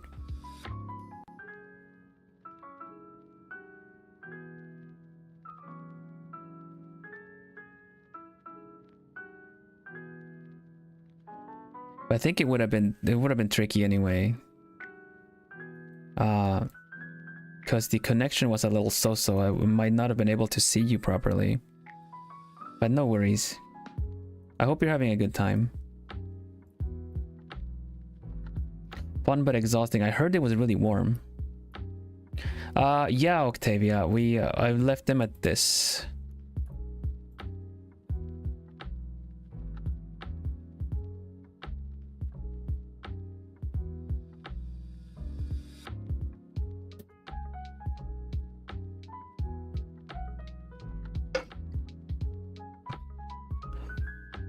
No worries. This is what it looks like.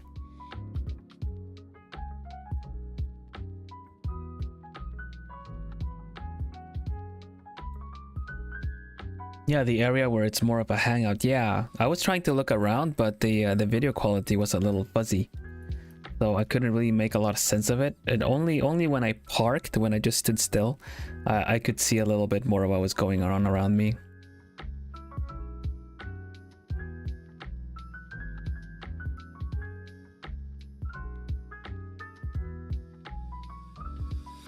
But I had some people approach me. They were all like, they're saying that they liked my vibes and stuff. So it was really nice.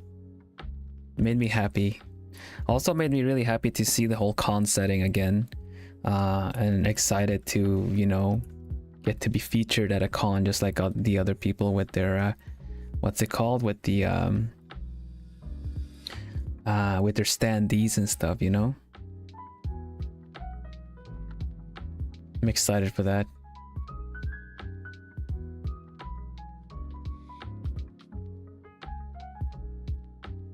Yeah, I heard, you know, I heard that the artist alley and stuff like that were very full. Dude, I like you already. You have such a chill and lovely personality. Hope I'm not grossing out the chat. I'm an artist, motion designer, fan, anime fan, and gamer. Honored to make your acquaintance. Thank you very much. Yeah, this is me. I tried to be welcoming. I tried to be chill. Yeah. Also, we like joke around a little bit sometimes too, especially when I'm streaming late, like on my later streams, because I'm in Europe, like Central Europe, right? So this is kind of like an afternoon stream for me. Sometimes I do later ones, and if we're playing like puzzle game or something that tires me out, I get a little silly, you know, like we get a little tired, get a little almost like the giggles. But it's really nice of you to say so. I'm glad you like it. Yeah, I hope so too, Choco. I feel like the half hour I got on the robot was not like I would have loved to do it longer, you know? But you know, I shouldn't really stare a gifted horse in the mouth. This was a very fun opportunity. And I'm glad it worked out as good as it did despite all, you know? I mean, I was in California from the comfort of my abode in the Netherlands. I hope you found some fun merch. I hope you got some good stuff day one.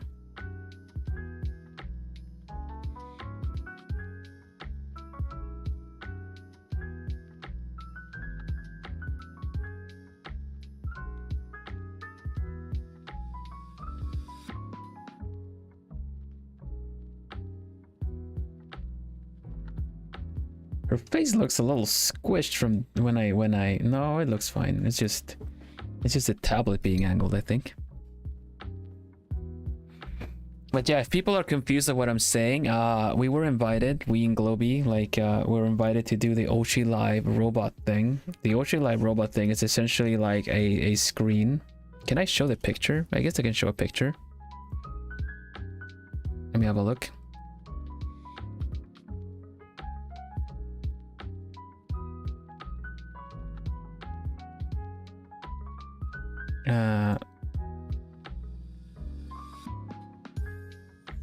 Here you see. There you go. See, this was like a background spread at Offkai, and here I am. Look, yay!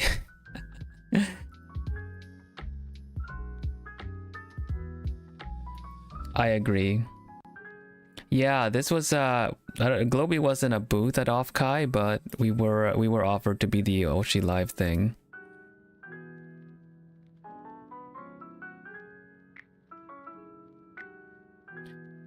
Yeah, we're a VTuber corporation.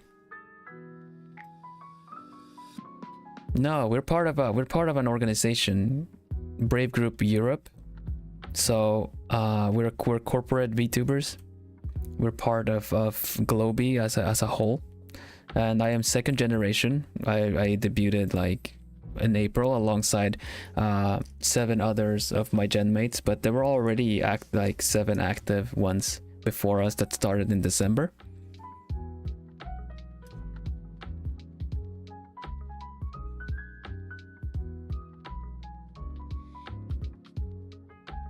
Yeah, do you know of like Hololive and Nijisanji?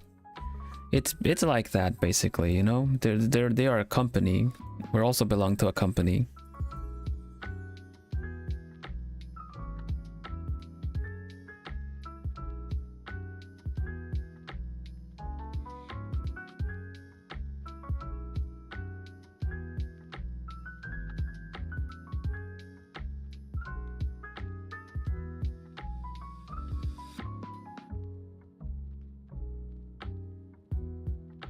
But I agree, it would have been nice to know where we were placed so people could find us. There were some people looking out for it though, I suppose, but if you wanted to kind of dash and dart and kind of interact, that would have been good to know.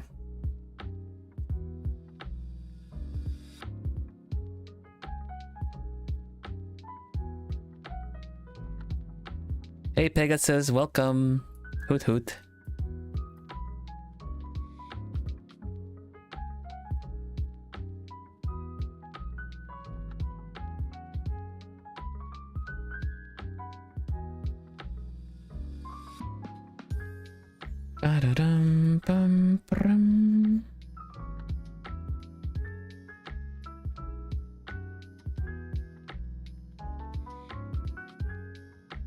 But yeah, SL, it's really nice to meet you. I understand a little bit. I don't know if I should ask more since... Is it part of company? You can check it out on globie, like on the website, globie.net.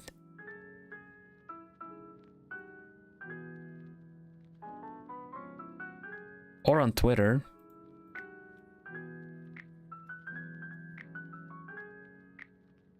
You have my other genmates on globie.net.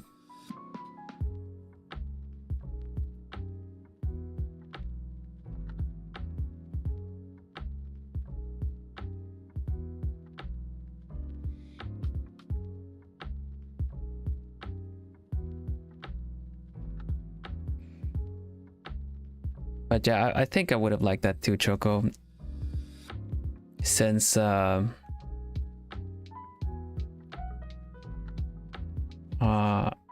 since I only had half an hour, you know.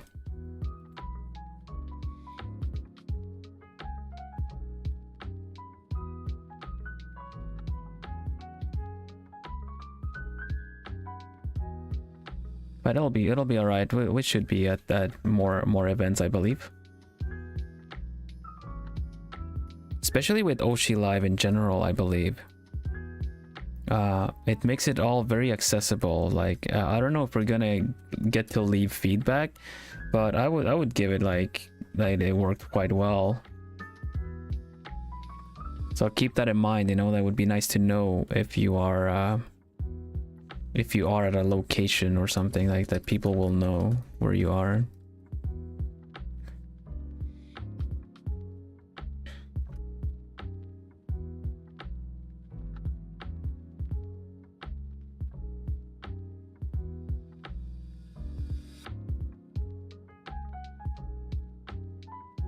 Yes, Sue. But hey, you know, it's like what? Been a bit more, less than 2 months. Been a bit more than a month of streaming, and I already got to be at a con. That's a win. That's a win.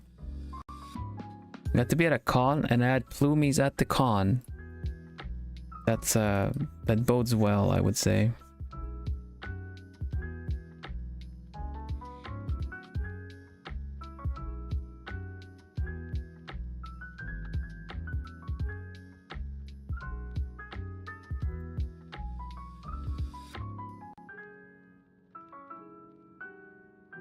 Look, I took a picture next to a big suicide. Look, I'm very happy. I was mainly laughing because there were some people that were cosplaying Hololive and were also taking pictures of it. It's pretty fun.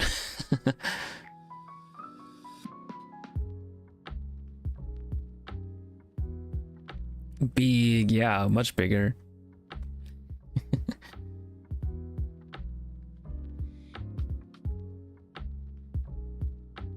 You're testing the grayscale techniques. Grayscale works for line art stuff too.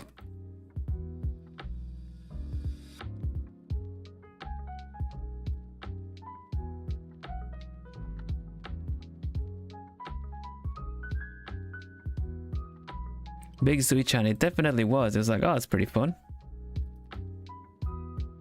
Hello, Mielo. Hi, hi. I finished Luca Meal Senpai. Check it out. Hoot hoot.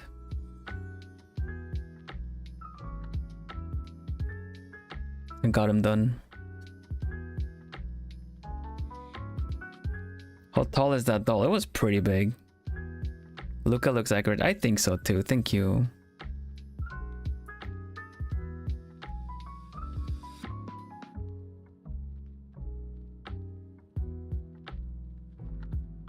There's gonna be some of us today. I don't know where they're gonna place us, but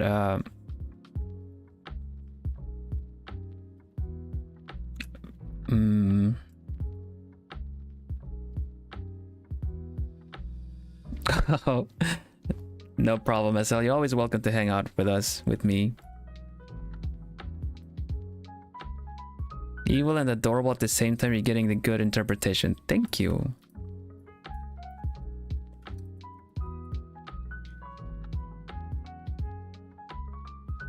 I'm going a little extra on the last ones, mainly because I kind of wanted to switch it up with the lighting from below. It's a bit of a challenge. I felt like it would be fun to do, and also define the collarbone well and stuff. That's it. I just thought that would be fun to try. It worked out okay. You already know with Leon that I just kind of did the whole like light in the back instead to kind of bring out like the shapes. That's also like the challenge on this one, that the lighting is from behind. And with who, I don't know. With who, it's just fun to just kind of do the pose, kind of like, come on, give a coin, please. Give us a coin, please.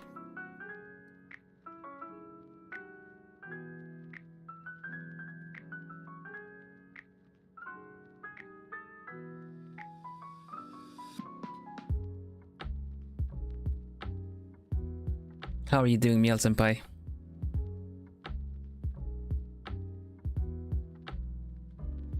Do you have a stream today?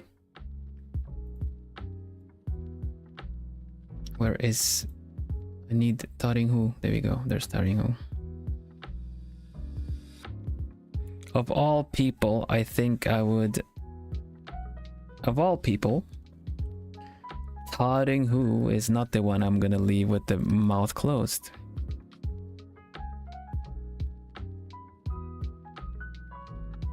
It just don't make sense.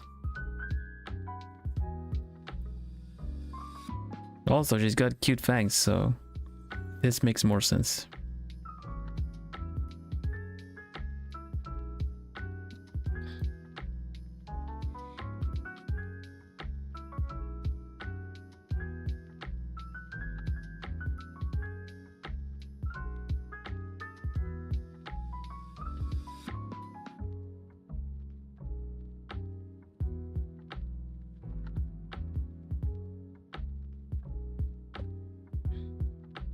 Ba-dum, bum, bum, ba-dum, ba-dum. You guys have no idea how happy I am to have lo-fi playing on my art streams. I need my lo-fi.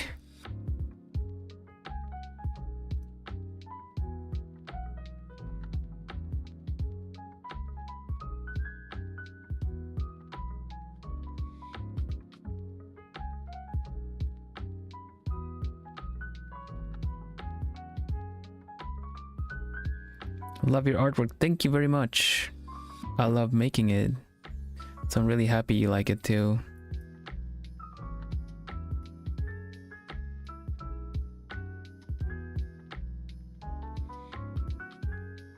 I did draw Meal Senpai as well. Do I have it here? There you go. This is Meal Senpai. It's in chat right now. Or was, I don't know.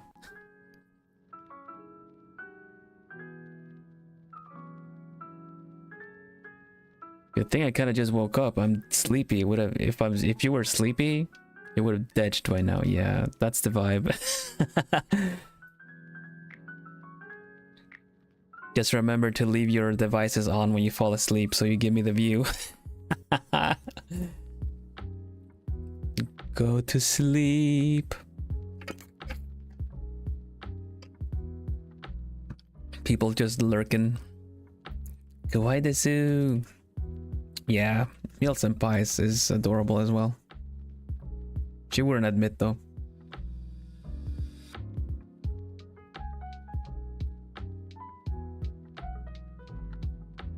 Fulfilling Meal's dream of being very cool. I could draw Meal Senpai looking very cool. I went for a vintage portrait with that one.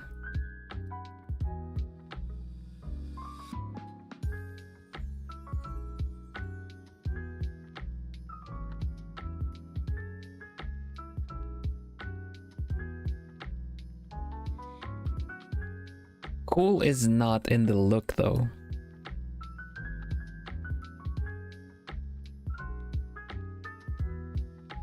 I believe. How do you pronounce your name? Vilhelm Vanderbos. Vilhelm Vanderbos. Vilhelm Vanderbos. But you can call me Vil. V-I-L. It's a Vil. Yeah. A lot of people get the name wrong and understand. It's heavily European. I've been called many things.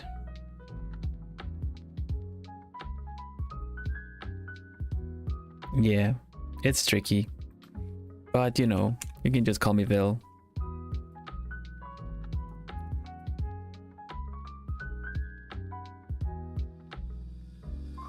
Vanderbos is a Dutch, yeah, a Dutch surname. It means of the forest or from the forest. And I am an owl. I am a noble owl.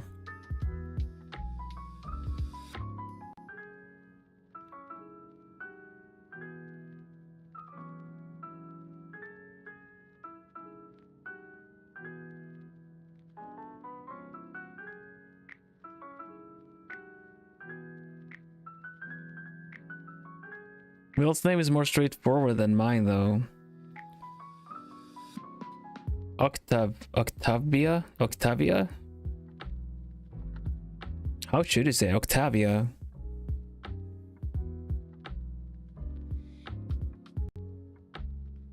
Hey Q, yeah, welcome. Hoot hoot. So you're done lurking around off Kai, another globie player will take your plays the next day. Well, I only had half an hour last evening. Before me it was Ambrose. Ambrose was doing the little robot thing. So yeah, we're on a schedule. The schedule is posted by Oshi Live as well. So once you're done, you just kind of get kicked off the call.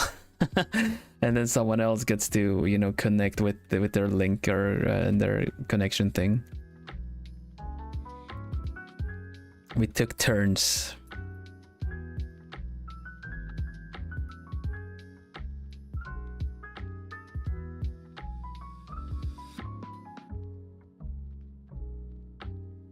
I'm gonna have to do the somewhat transparent hair that Who has like this, because kind of tricky otherwise.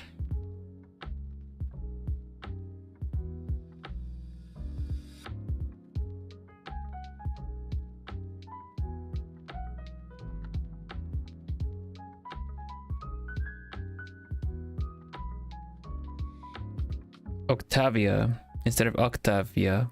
Oh, what? Man, I'm having a hard time. Octavia. Yeah, that makes sense. Octavia.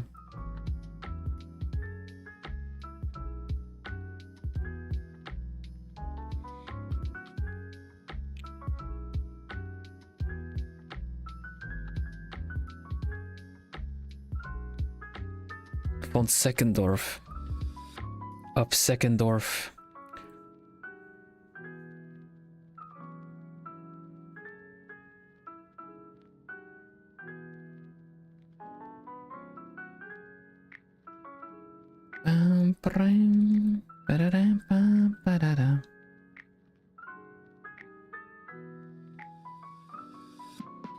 Yeah, aside from that, for newcomers here, like I also do YouTube shorts about language because I like to learn languages. But currently I'm working on my fourth language, which is Dutch.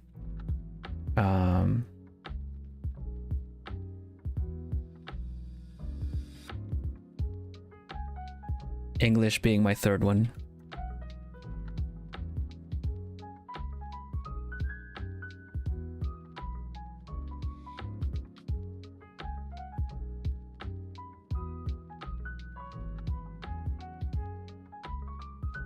No, I think I'm gonna change this one. I'm gonna change this up a bit. I think these antennas that Who has can look nicer if they're kind of just a little bit flowy. So we add them later.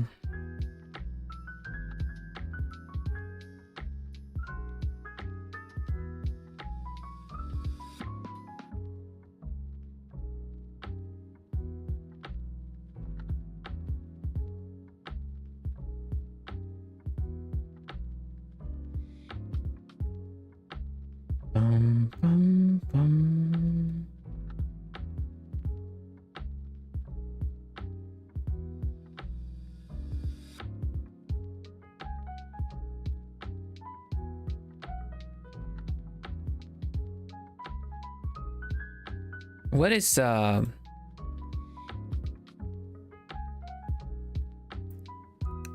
is the do you have a background story to your name, or is that just straight up your name?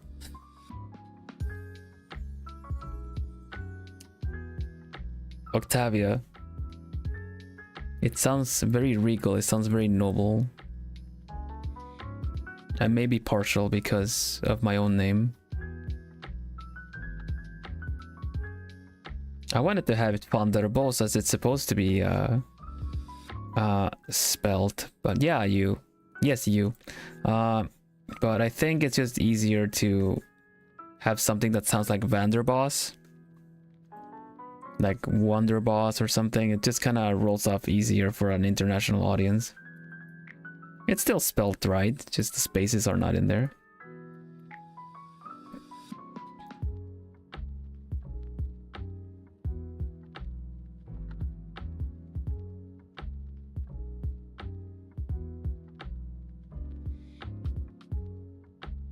Bum bum bum bum bum.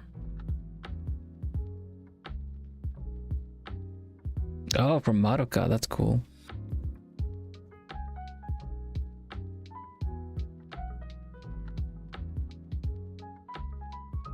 Yeah, you get a lot of German references in anime. It makes sense.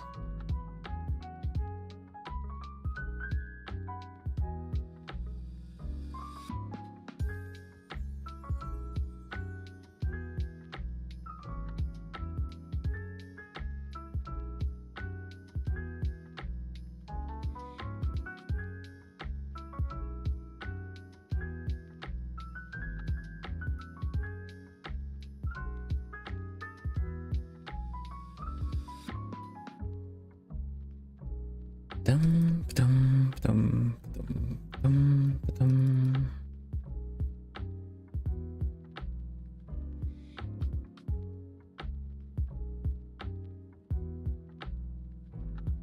Oh yeah, no, it totally does. It sounds, it makes sense to put it on like a regal character or nobility, you know. It does give an instant Ojo-sama feel. Von Seckendorf.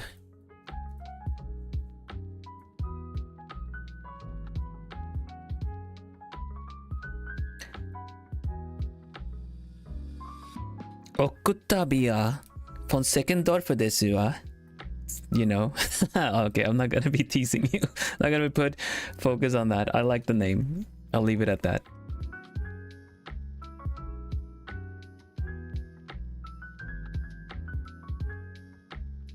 It's not nice to put focus on the Paloomies, the one Paloomy. I don't mean anything, any teasing by it. Well, for people that joined in a bit later, we will continue.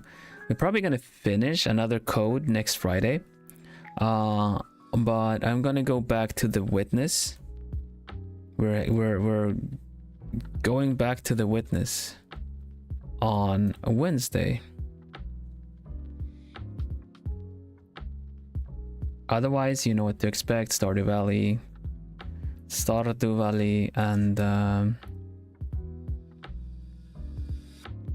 and some art.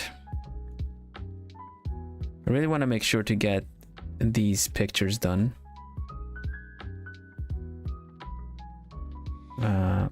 Of my senpai.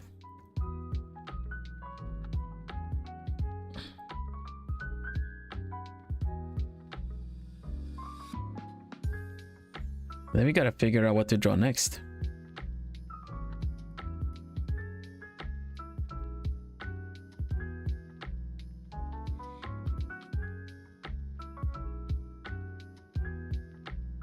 Let's see who.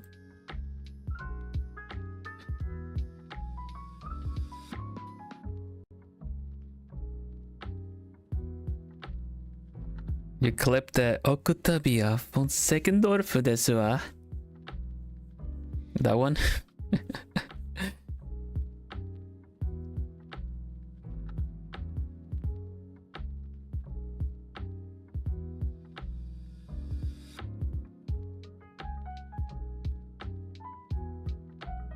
More brain hurt puzzles, yeah.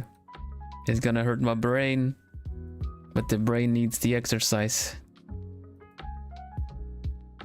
I used to not be able to fall asleep when playing Picross and stuff. Like puzzles would activate my brain and I'll be all like, you know, I'm awake again. But now I'm freaking falling asleep to playing Picross. We need more challenge. The brain needs more stimuli. And well, the witness is doing just that. It's just, I think the stretch of doing a 3-hour stream on the witness might be a little long. So if I do feel like it's getting a little tough to keep up and solve the puzzles, I probably need to take a break, or like maybe just go over into just chatting for a little bit before rounding up. Something like that. I don't know.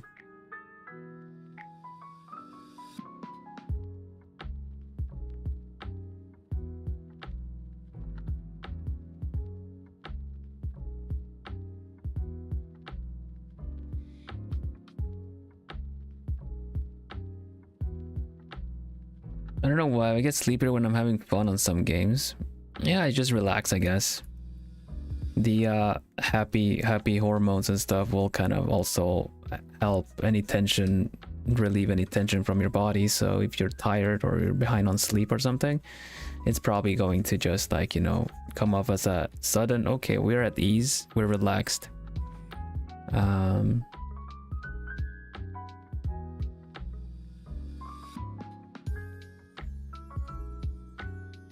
And then you just like, oh, fall asleep.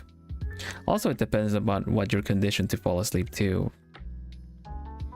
I used to listen to, like, have videos playing for a while when I was falling asleep. And then for the first time ever, when I went to the movies when I was a little tired, I actually fell asleep at the movie. And I felt like that's the first time it's ever happened, and it's probably because I'd conditioned myself to fall asleep to video.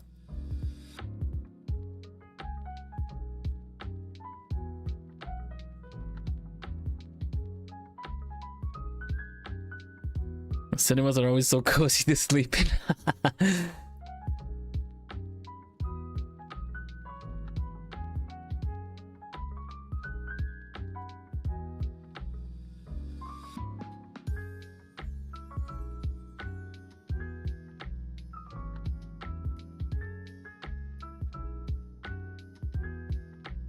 Rum pum pum pum pum pum pum. Da-da-dum.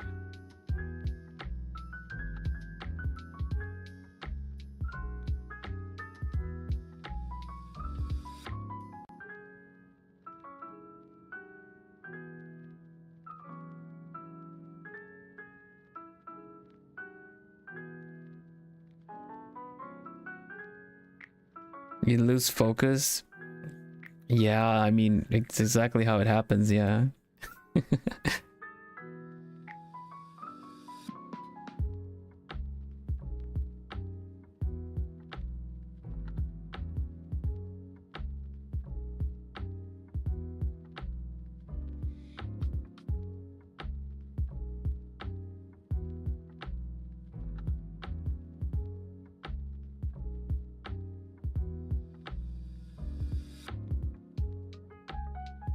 Speaking of losing focus, I'm kind of worried about the witness because it feels like it's been a while. And I think I cleared, no, maybe I started a new tutorial last time.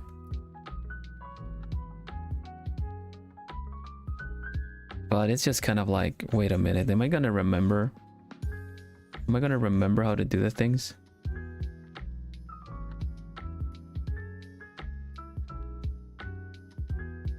So funny too, because I feel like I have like a visceral like, blah, oh no, this puzzle looks tricky, you know, but just solving them all just feels so satisfying. I can't help it.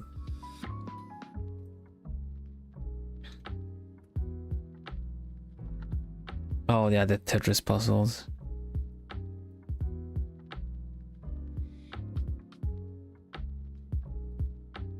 The math puzzles, huh? I have a lot of other puzzle games I want to play too. So let's see how far we get in the witness next week. And since I think I'm gonna finish, I'll probably finish the another code. We can just keep going. Another code hasn't been very tricky with puzzles. I will admit that it has some tricky elements to it. But I feel like I'm already a step ahead because I played puzzle games like that before, and I'm kind of like, you know, before they tell me what I need to do, I'm already on it.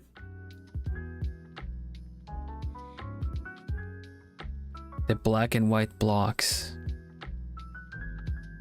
on the witness, huh?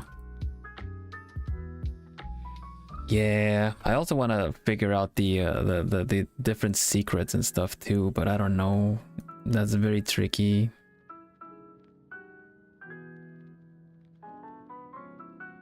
For those that don't know, The Witness is an ongoing game I'm playing. It's just very heavy visual puzzles, which tend to be like what I like the most. But it's challenging.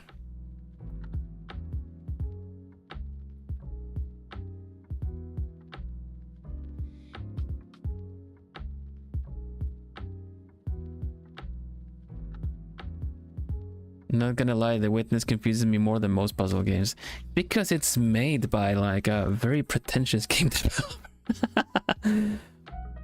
who for a while felt like it was because some of the puzzle games were highly praised. That was just like, yeah, no, I'm a master narrator. Now, granted, their games are pretty good, but it's just how they like when people let their success or something go to their head. It just kind of, it really is a bit off-putting.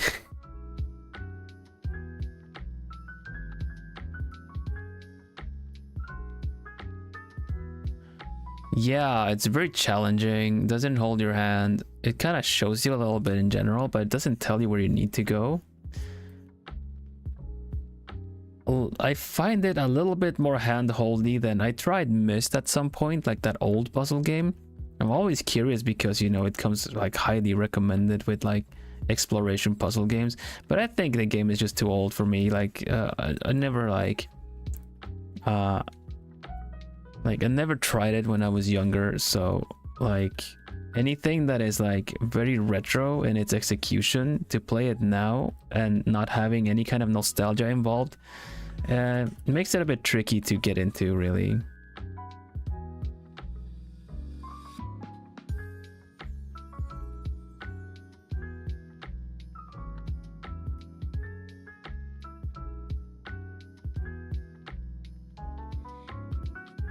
At least for me.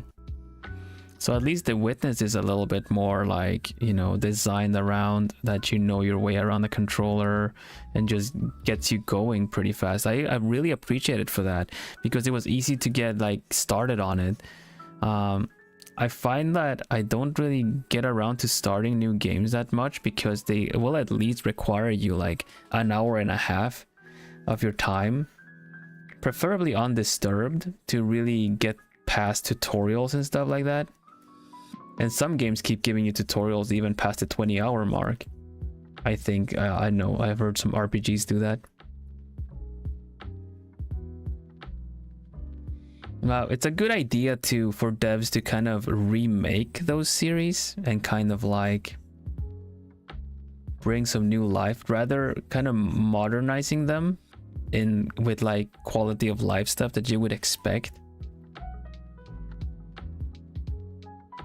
It's kind of like, I've played some older ones, older like adventure games where, you know, kind of how, I can't really think of one in specific, but think of it like Monkey Island and stuff like that. When you have, they already got that idea in Monkey Island. Even the older iterations of it, the fact that you can like right click or something and it'll automatically either choose that you walk to a place or pick something up. It's like it gives you an active command to use. Because some games that are older than that, you had to click every command. Like, just because you clicked something, the character would not move. You had to specifically go to the menu, click walk to or something, and then the character might move. And that's a really good example of, you know, bringing some modern feel into a game by implementing some quality of life stuff that like reduce the amount of menu scrolling and just keep you in the game. And keeping the players in the game has become such a like leading design principle now, not only for mobile games, because, you know, people might buy more gacha, but just in general, that you kind of want to avoid players getting bored of menus.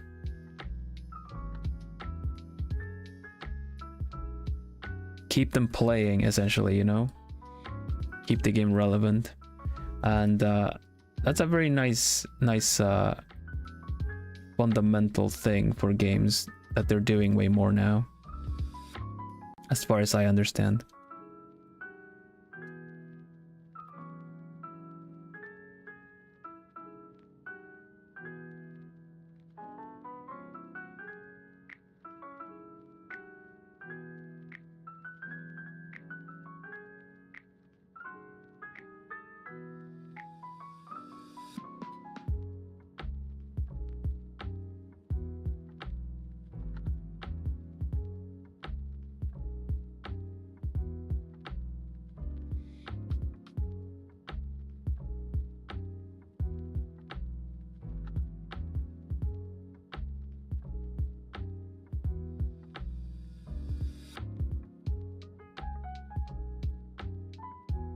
Ba-da-bum.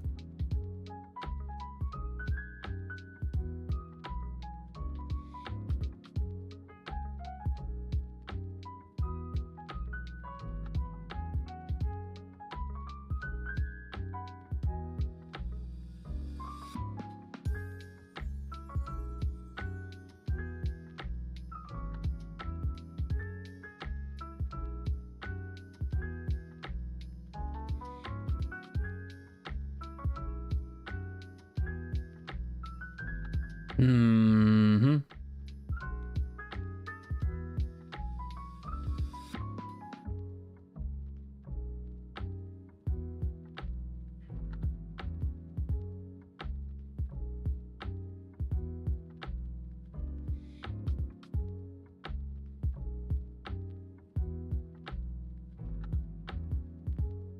Yeah, we're doing some good progress. I'm happy for this.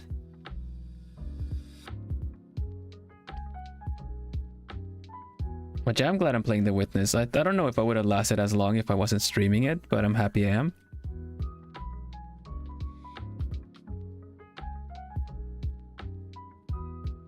I'm way more prone to want a challenge, to actually stick to a challenge if I'm streaming.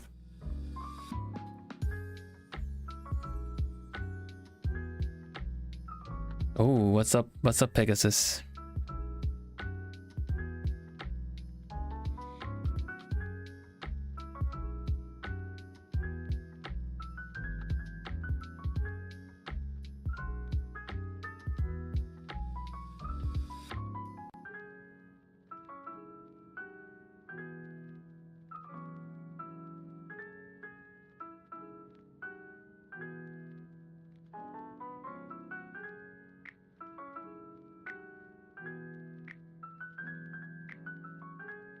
Yeah, I just don't get tilted or anything when I'm playing on stream, as we're kind of experiencing it together. I think it's just kind of fun to see the game play out the way it does.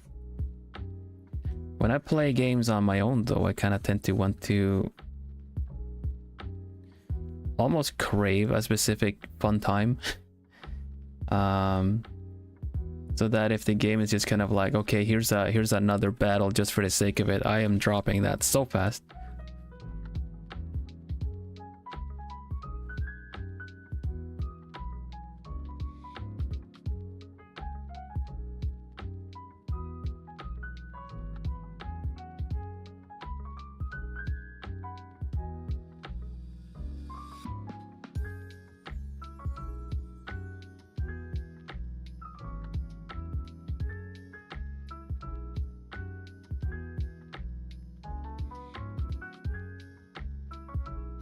I think the mouth is a little weird.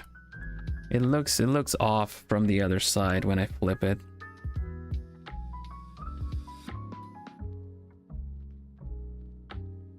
I think that's better. Easy to get impatient. We don't have much time to game.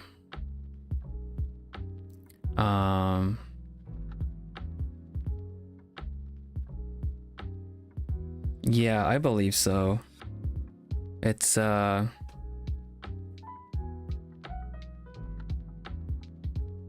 might be a form of impatience.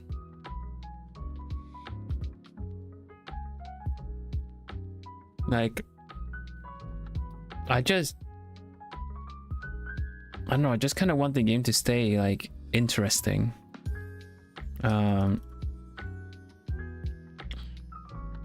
And I can kind of tell when the game is making me do things just to kind of prolong something, you know? Like fetch quests for the sake of it, kind of a thing. More kind of like, oh, here's a fetch quest, go run around the whole place. By the way, here's another fetch quest.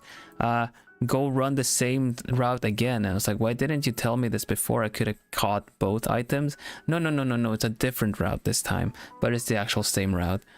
That just feels like they're just sending you on a detour, because it's kind of like you're getting home too late, too early, and people are working on like to surprise you, but they're really awkward about it.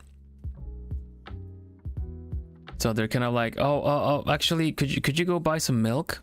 We need some milk. And then it's like, no, but we need it right now. And it's like, okay, I'll go buy milk. Then you come back faster as well. They're like, actually, we need some bread too. You know what I mean?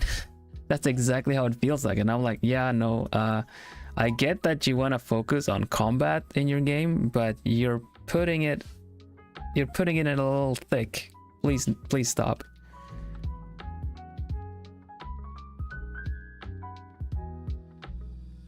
And I feel really sad about this because for me, I'm actually talking about like God of War, which won awards. And the story was really interesting, but the combat wasn't. Not to me, at least. I don't like hack and slash games. So when you have to like fight things and do so many combos just to kill a thing, and then they throw 20 of those at you, I'm kind of like, all right, you know what? I'm done.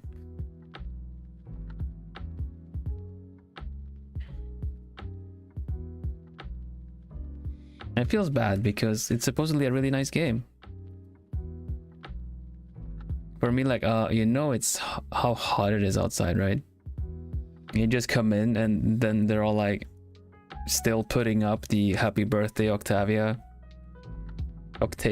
sorry, is it Octavia? God damn it. You just taught me how to say it.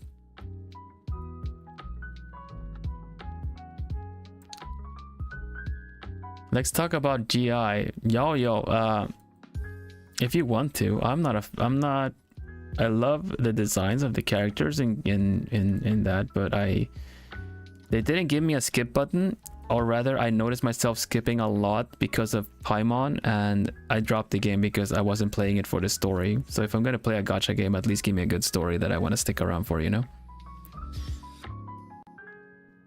Octavia. Octavia? Octavia.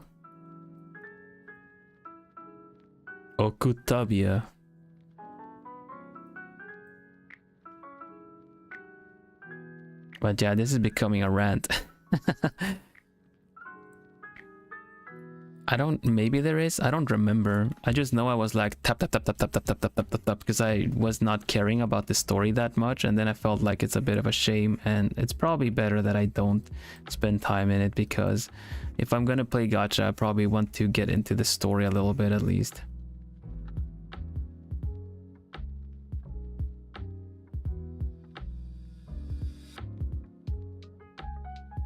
Never, no. I don't think there is a skip. Yeah, no, they just don't do that.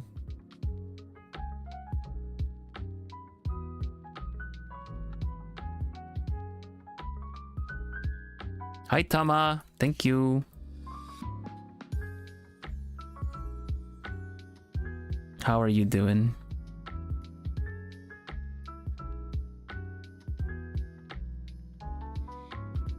Like, I know a friend that would just play games for the sake of, you know, leveling up. He just likes numbers going up, or collecting the nice looking characters. It's like ideal for gacha games, right? But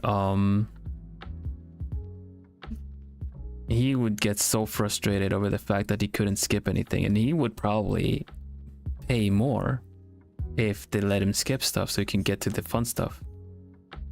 But I think the problem is that also they just don't want you to catch up too fast. So it's kind of like an artificial delay. Leon is living proof. Yeah, there you go.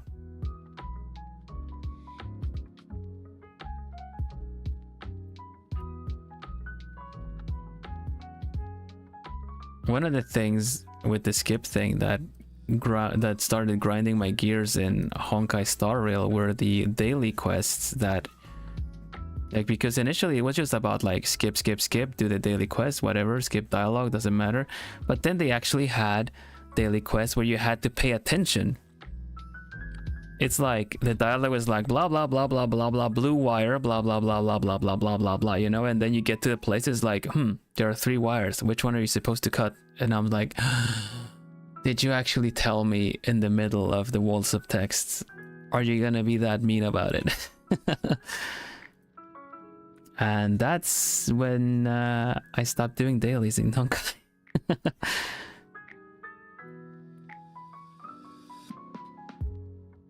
I've been told so many people feel relaxed around me. That's nice, Zeus. Me too. How dare they make you pay attention? If they're gonna just do a lot of fluff text and do other quests where the dialogue doesn't matter, especially for dailies, you know?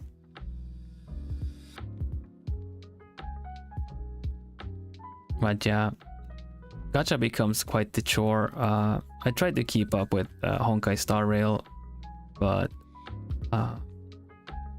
as I got busy with other stuff, I did not keep up with it. And then I just found myself, like, my Sundays went completely to just finishing events for the week. And I was just left with this whole kind of like, well, I did that, now I have a lot of other stuff to do, so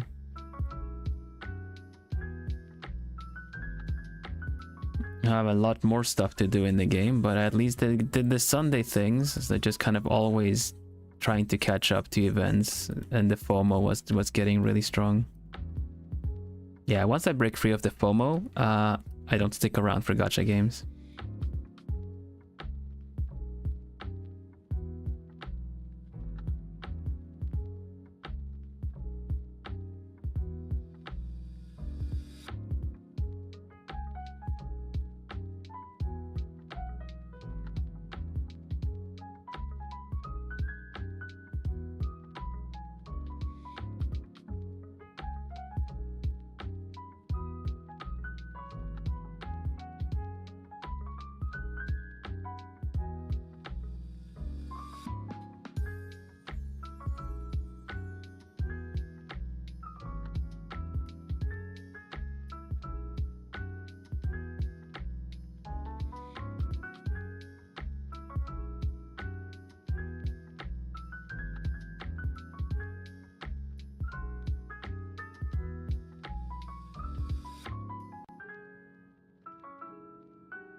I'm too poor to pay attention.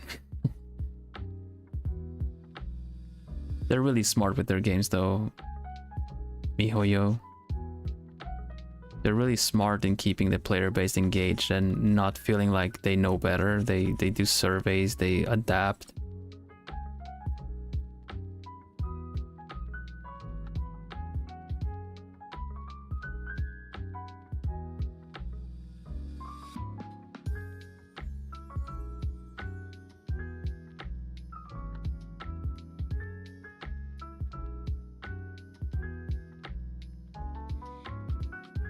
What's up?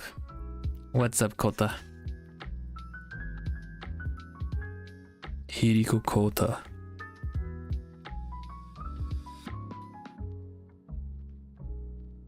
Oh yeah, the fan service and stuff? I think so. Do you have a favorite Sanrio character?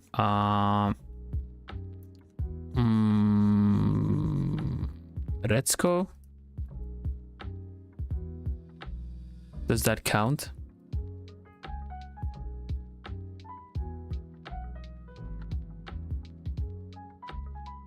It's so good doing grayscale. I'm glad you think so. It's a good practice. You love the technique. Nice. I hope it helps improve a lot.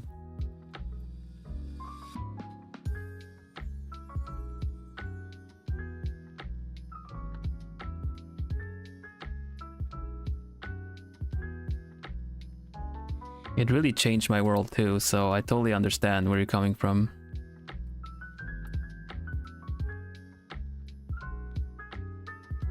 I know it's technically not a Sanrio character, but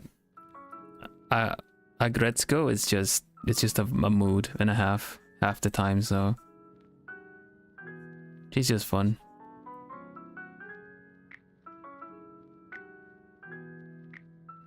I think we did like a quiz for fun at one point to see what Sanrio character I would be. I don't remember what I got though. The eyes are beautiful. Thank you. That's kind of what the effect I wanted. They wanted them to pop like gems because they look like tiger's eyes. They're very golden on her. Hey Kay. Yes, Sue.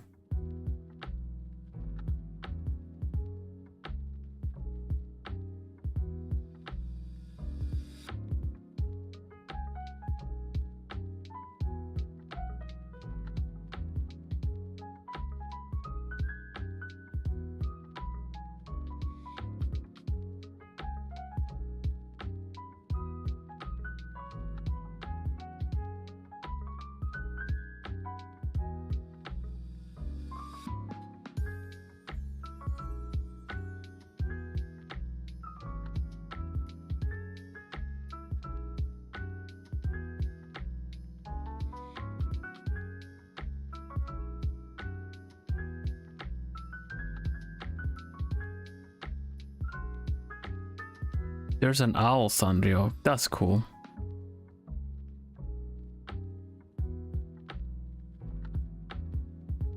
Agretzko is part of Hello Kitty. Maybe now. I don't know. I know Agretzko is Sanrio.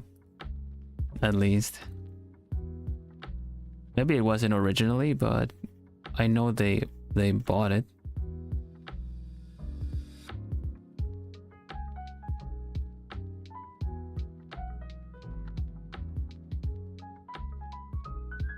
Neurolinguistic programming, huh? What are you saying?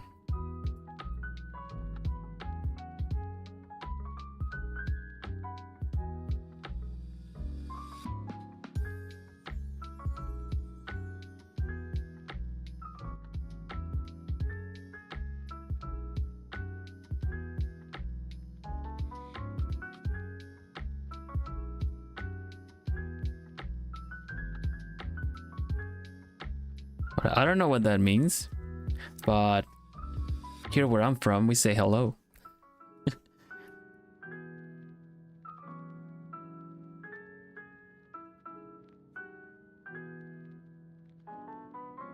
It seems like it. I'm giving him like 10 seconds. You got 10 seconds to come clean. Explain yourself. Explain yourself. Actually, you know what? No. You get another shot at saying hello. Benefit of the doubt right here, right now. This is how we do it. Clean slate. Tabula rasa.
Wonder what I would look like as a Sanrio character. Let me look at that owl. Sanrio owl. That's pretty cute. Kind of funny.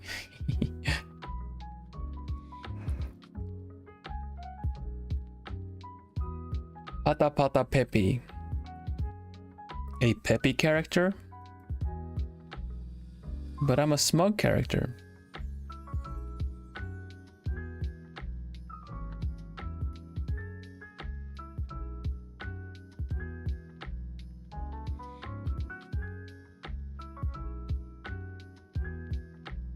Oh, give me a little mo. I need a little break.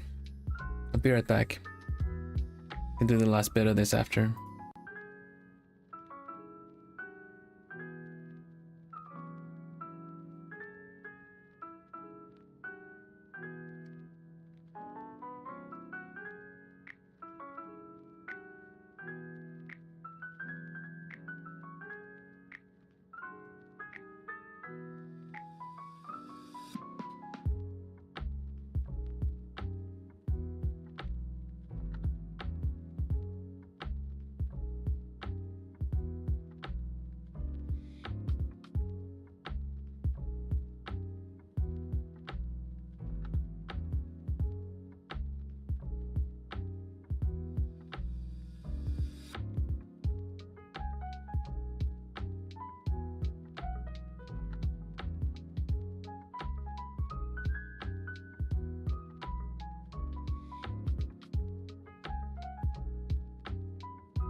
Hello.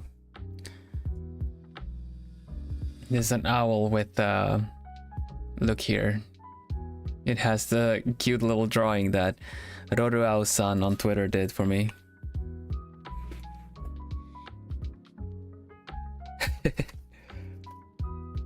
Ah. I love that all carry. Oru kaeri.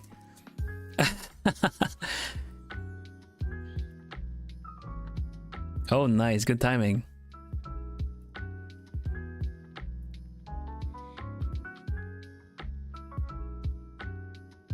Thanks, everybody.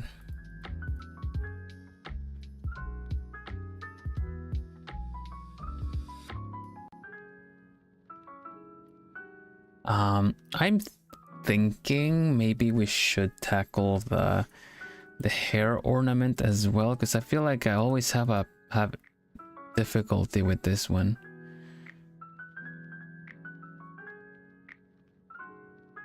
It's a tricky one for sure.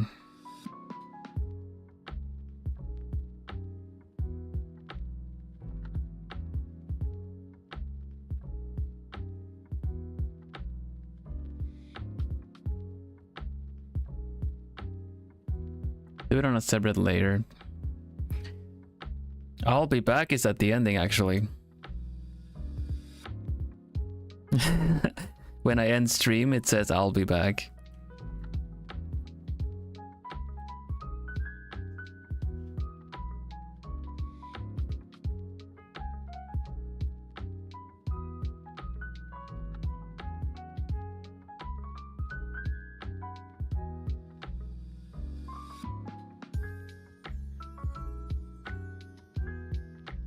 I'll be back. Ba-dum-bum-ba-dum. I have to check if the special effect that I have, I wanna incorporate it. I'll be with you momentarily as a start, yeah.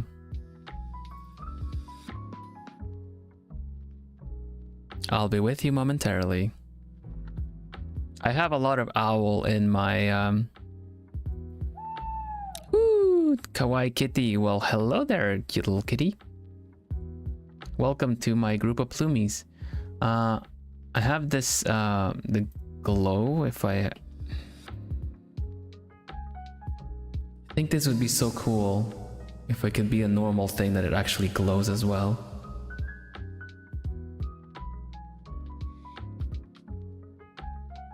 I'm gonna see if I can incorporate that.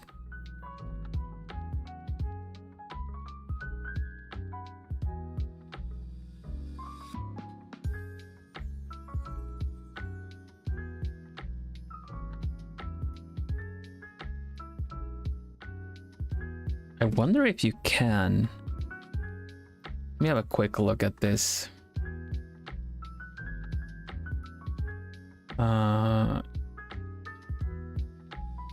Is it possible? Is it posible? ¿Es esto posible? Nunca lo he visto. Flow effect. Is there a way to load effect? No.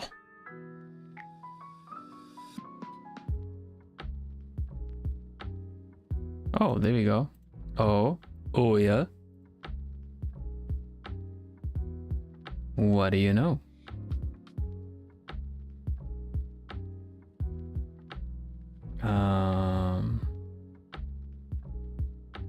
Oh, you speak other languages? Yeah, I speak 4 languages. Swedish, Spanish, English, and Dutch. Green Lantern Corp, right? I mean, my gem generally pretty much is that, isn't it? That would be cool if it had the same effect.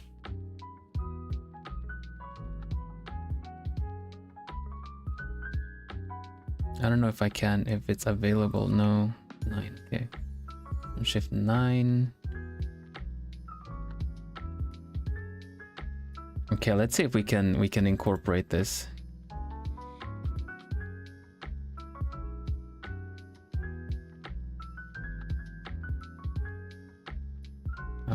System hotkey.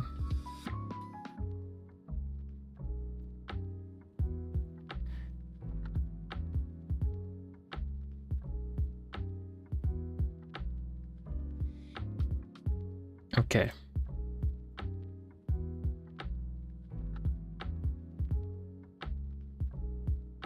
This should work. This should work. Oh. This is pretty cool.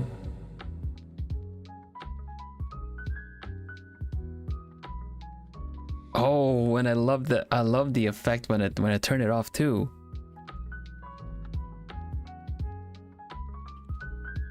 Oh my god, I'm loving this.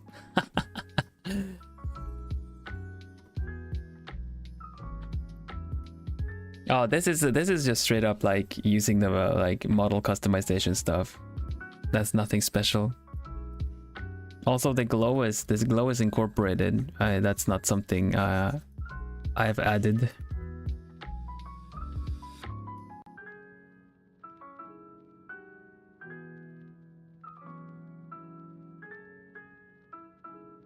I can't say everything.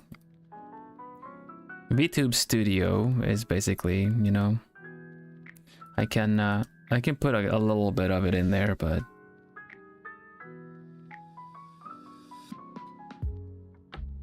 a lot of other things is actually incorporated. Like I have it. Yeah. Sorry, I can offer what I can. That's about it. Okay, there we go. This is actually looking fairly good. But yeah, I will take over. I will become Duolingo one day.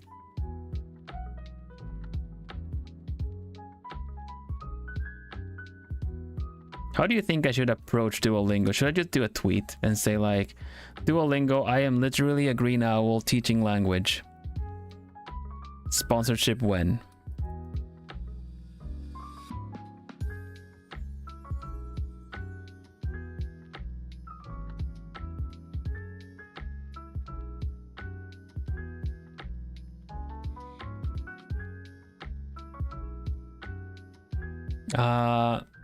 I'm learning Dutch, but Swedish, Spanish, and English I'm fluent, yeah. Perfectly? I don't know. Does anyone speak any language fluently perfectly? I demand baked turkeys. Baked turkeys demand that I'm the one in the app teaching people, right?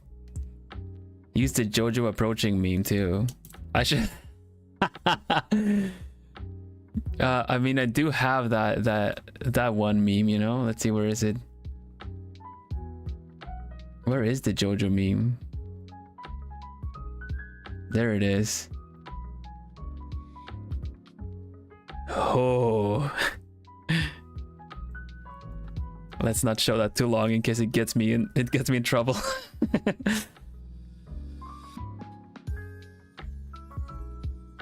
I might have to go in and blur that bit out in case. I don't want to get in trouble.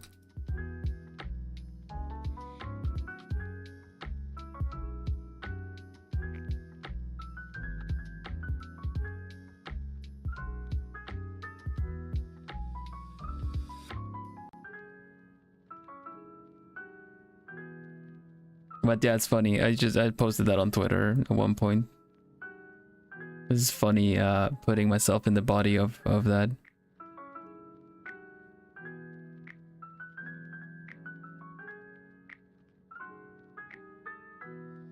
You learn to become fluent? Well, basically just practice, right? I learned 2 languages growing up, and English I picked up out of my own accord. I'm not like English native, so obviously I would be bilingual just from the Swedish and then into the English. But I through like family and other things too, I also learned Spanish.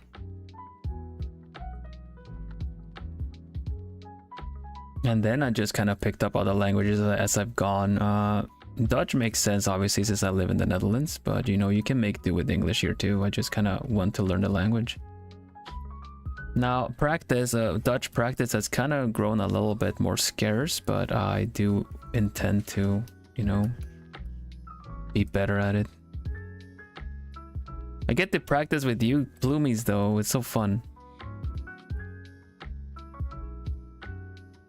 And I think I did mention at some point that whenever I am like tired, I don't think too much about it, so you just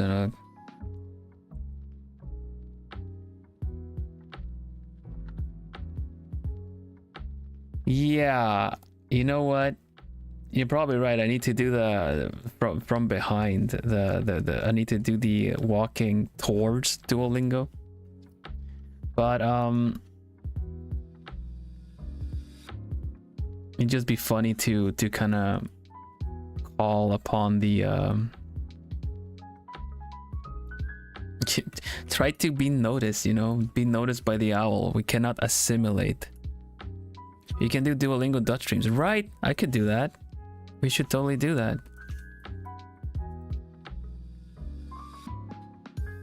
I need to ask if it's okay for me to stream Duolingo.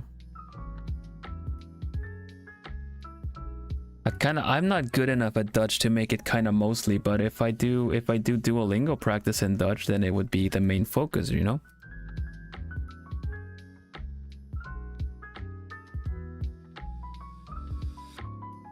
Mijn Nederlands is niet goed genoeg voor een stream alleen in Nederlands. Nederlands, ja, Nederlands.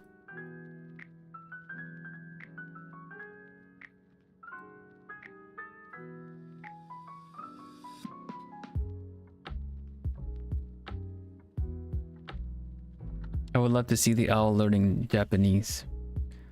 Nihongo ka.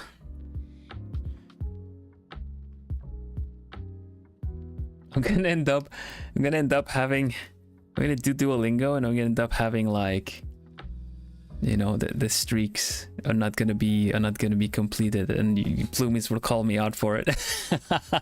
But if that is not motivation, then I don't know what is. I do not want to be seen as a hypocrite, so I'm gonna keep up my Dutch.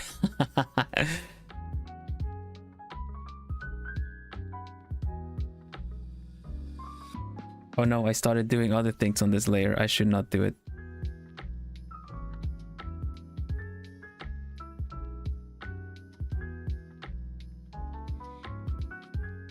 Forever 1 day streak. No!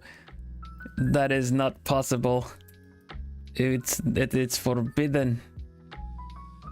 Es prohibido. Det är förbjudet. Es verboden. Het is verboden.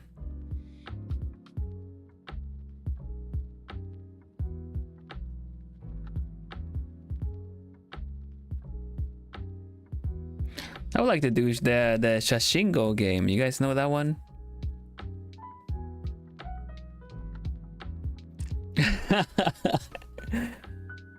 It would be fun to do a Dutch. Let's plan one, especially with the. I'll try to get like a. It would be fun to do. I'll keep that in mind.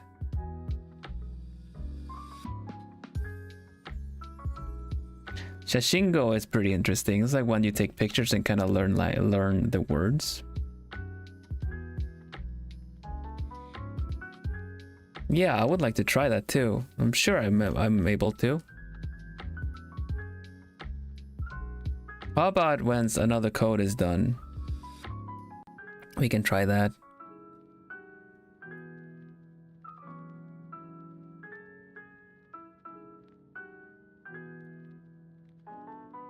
I want to pick a good time slot for Japanese viewers as well, because I feel like that could be interesting.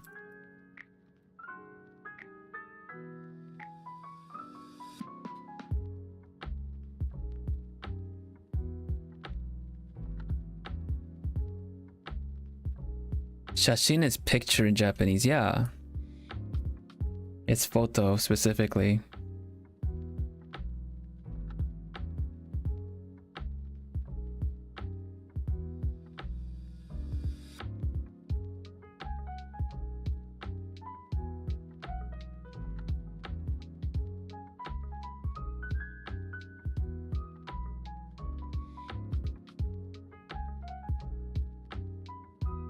And then kanji dego, yeah. I never got kanji. I used to be able to read hiragana and katakana, but I just taught myself by repeating it on Wikipedia. But it's been a while. It served me well in Japan for 2 trips, and then I just kind of lost practice because I wasn't watching anime either. I was kind of I'd watched a bit too much anime at the time, so I kind of burnt myself out on it, and so I wasn't getting the Japanese practice there either. It's a really good practice to at least be like, you know, listening to Japanese every so often, but now I'm very rusty. I didn't take classes.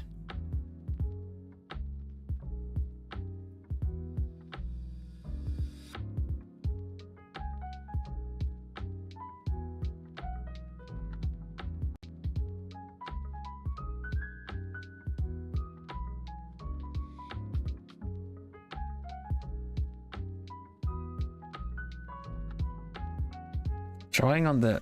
I'm freaking drawing on other layers again. I never learn. That's when what you get when you just do it one layer like this. Bum, bum, bum, bum. Okay,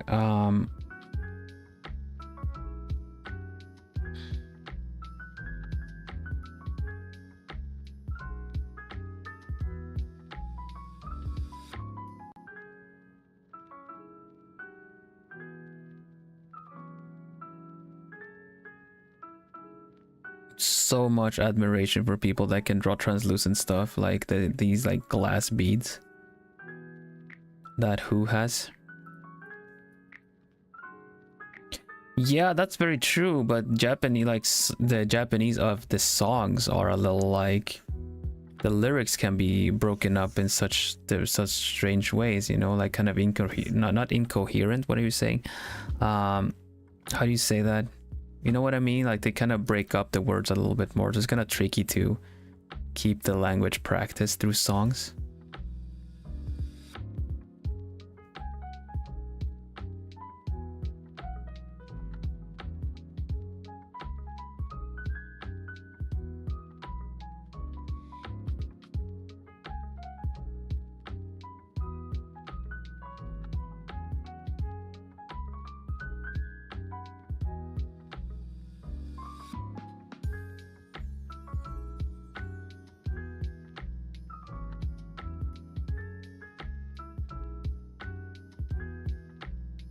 I'll just draw them out for now.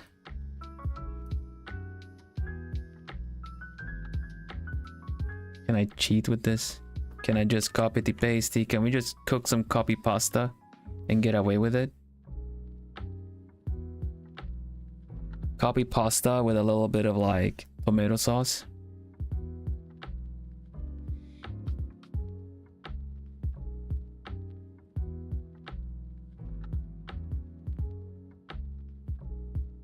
I prefer series and movies for kids to start with. I get that.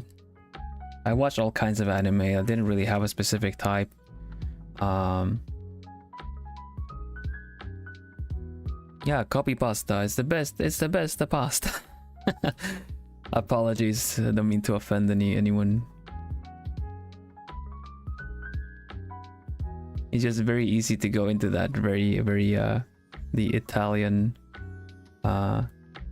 accent. I personally love it when there's like an accent tied to something special like that.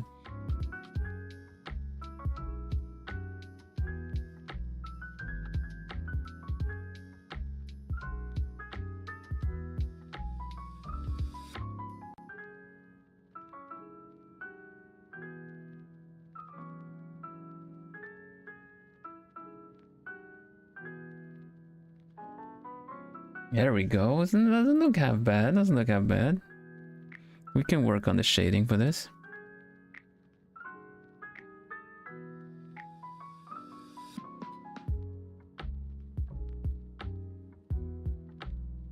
Filipino style spaghetti offended some Italians. I don't believe in absolute truth, even when it comes to food. I don't care who invented it.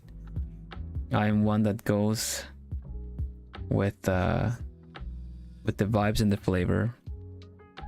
I think I said so at some point that I cook with colors. I cook to appease my eyes as well as keeping track of what ingredients go with what, you know.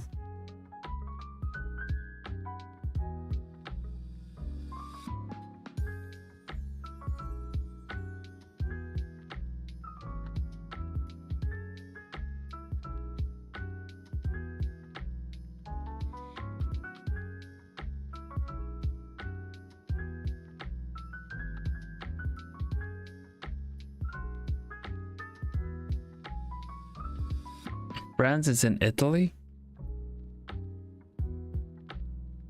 I don't get it.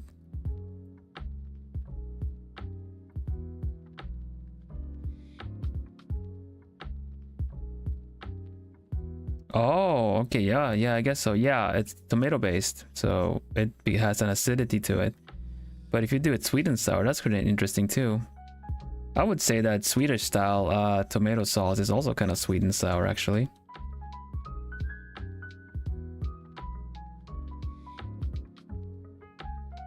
I don't know. I don't know the reference, so I'm confused.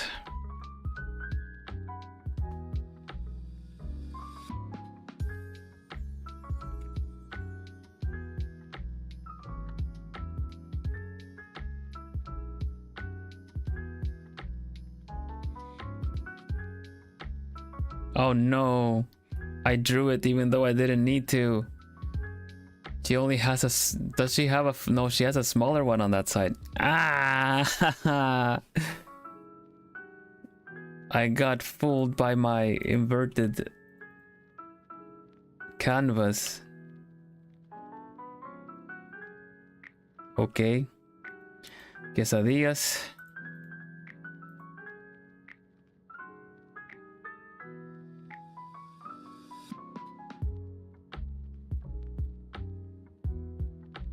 I guess we can just keep this one for now. It's not all lost. It's not all for naught. What kind of owl are you? The best owl. I'm a horned owl. You just see it on the feathers and the way my hair goes, like on this side. But I like to say I'm representing a noble owl for Globie Generation 2. I am whatever owl you need me to be.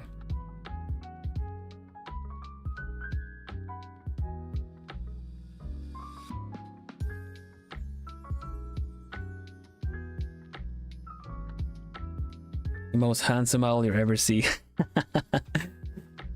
Hello, Ivan. Ivan-san.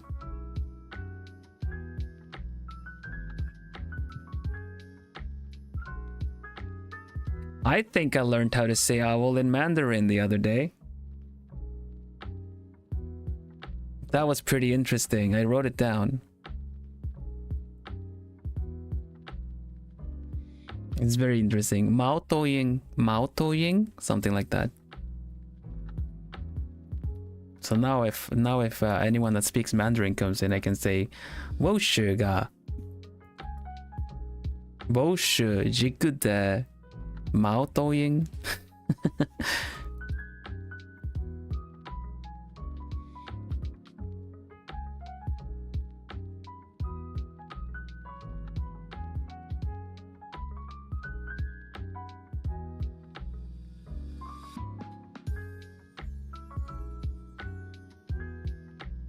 And French and Italian language they're not near at all, no.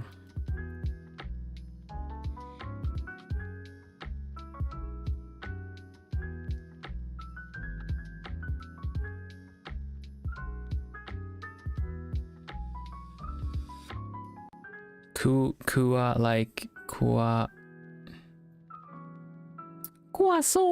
Quago.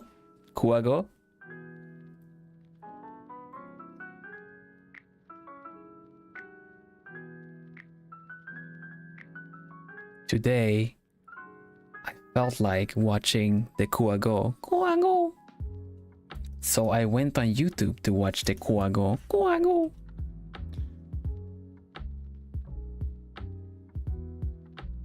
Hello, damn, your art is so cool. Thank you, Lani. Welcome. Thank you. This is a senpai of mine from the corpo, from Globie. I draw other things too. I drew this one today. Not completely today. I finished it today. With a little bit more lighting in it. And yeah, I do art streams and I do comfy gaming streams. It's nice to meet you. I've drawn some of my colleagues, my seniors, if you will, as well.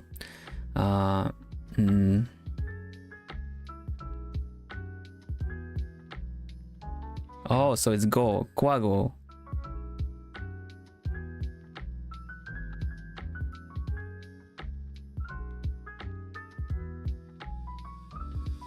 So it's not quago, it's quago. Quago. Oh, damn, I clicked that one again. No, get it away. It's gonna get me in trouble. There you go.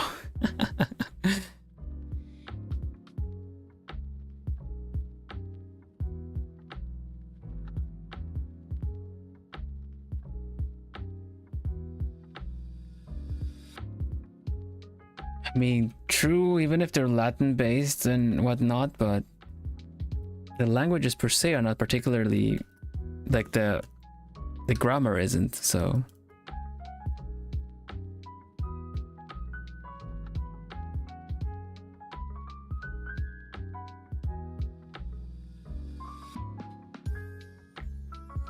but yes, welcome anyone that just joined. I am Vilhelm Vanderbos, Noble Owl of Globie Generation 2 Equinnox. Equinnox being the boy group. Yes, you can find everyone else in my description as well. And I do comfy vibe streams, I do art, I play comfy games. I have an ongoing playthrough of Stardew Valley that I do on Mondays, and then we play puzzle games because I also really like puzzle games. The trickier the better, I would like to say, until I get stuck. The character's so cool too. Wanna cuddle my screen phone? Oh, that's so nice of you. I mean, that's very nice of you to say.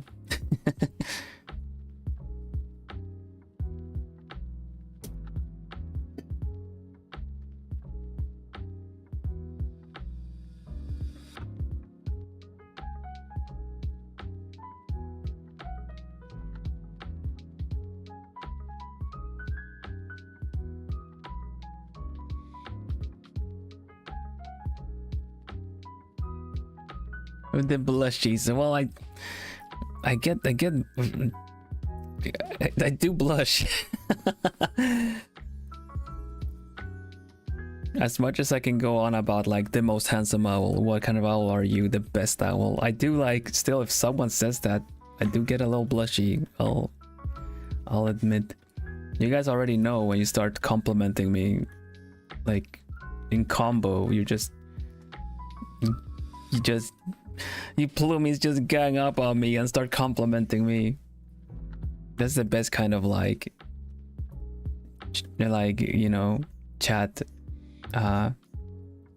Not bullying, it's not bullying, but it's, you know, chat doing something to the streamer, just complimenting. It's just so nice.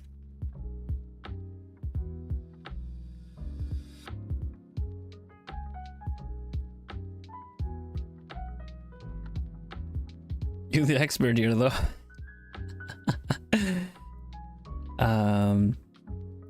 I would like to, actually I kind of want this job. If the first step, okay, we have to talk really close now.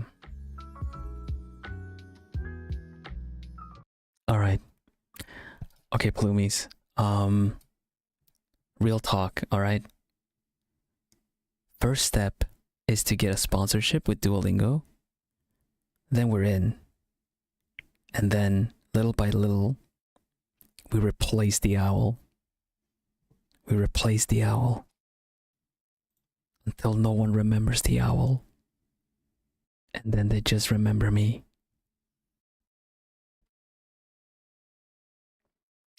Group huddle. We just replace the owl, and then no one will suspect a thing.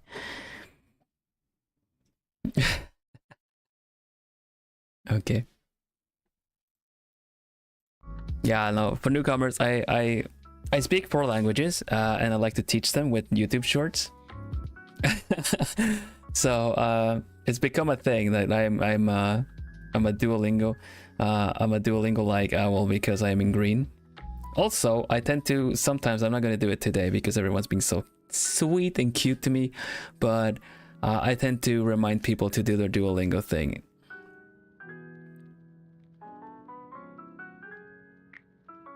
Viva la revolución.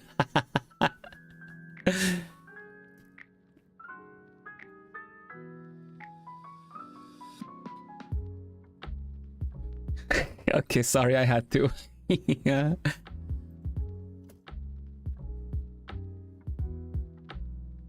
I don't know what Gavin's talking about. Is it because I said Duolingo? Are you a spy?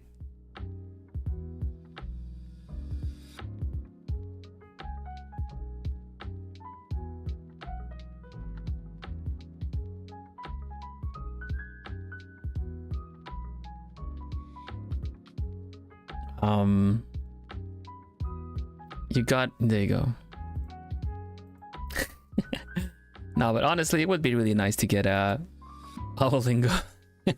It would be nice to get a to get sponsored by Duolingo. We have an insider. Yeah, bleh.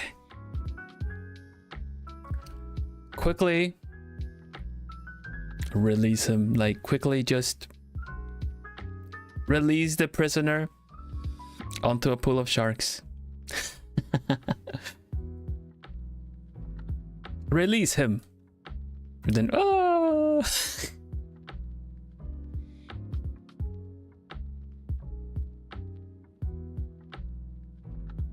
¿Han practicado sus idiomas hoy?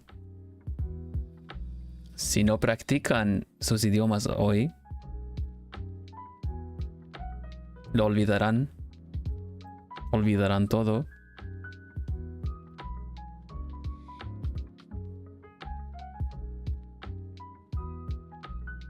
Pero eso ya lo saben. The laser sharks or the normal ones? The normal ones, I think.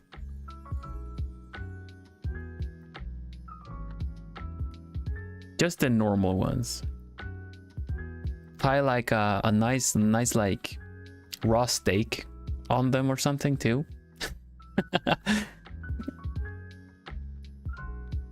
Spanish or vanish.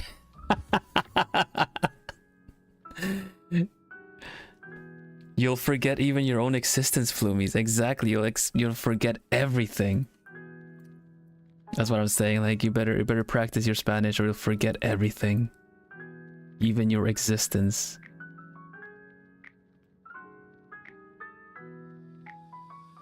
I don't make the rules. I do. This is just how it is.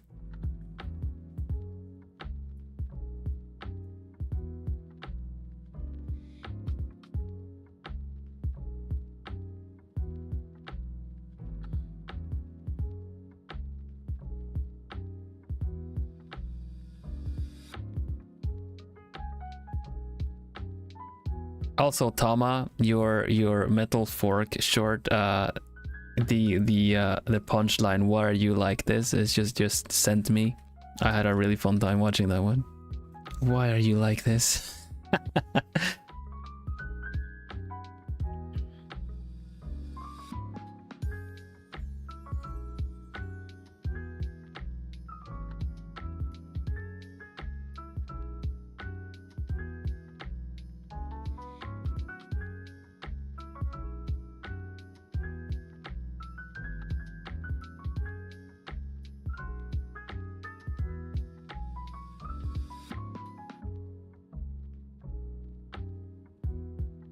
It would be fun to do something with Taring senpai. I mean, you know, we could draw something or just play something. It's just fun to say because I was kind of like, yeah, we can just have a nice chill time or something, you know, because that's just me. And then who says, bro, we're not gonna have a chill time because I'm Taring who. And then I just countered with, we're gonna have a chill time because I'm Vilhelm Vanderbos. I'm the one that even calmed Pippa senpai down.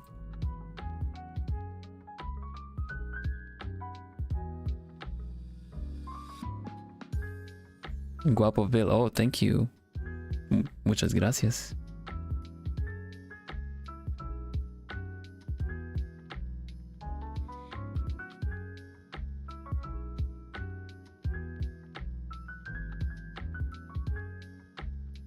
Yeah, I saw Tama. It's really fun. Who would think that there would be like an evil character, right? Okay, let's you know what? Let's have a quick look at how it's looking right now. There you go. Saving.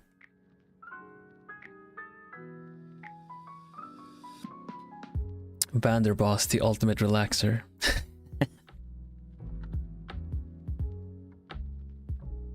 There we go.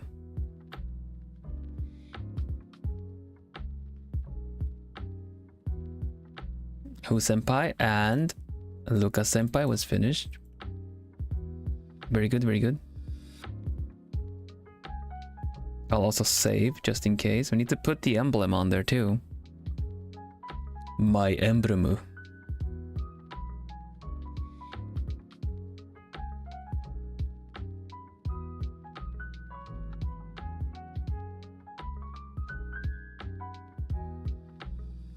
Bam, bam, bam, bam. Oops, that's stretch.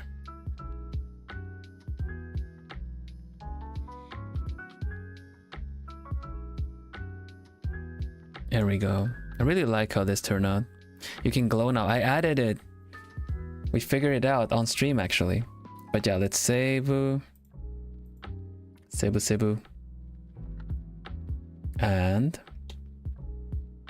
welcome. It's the end of the stream.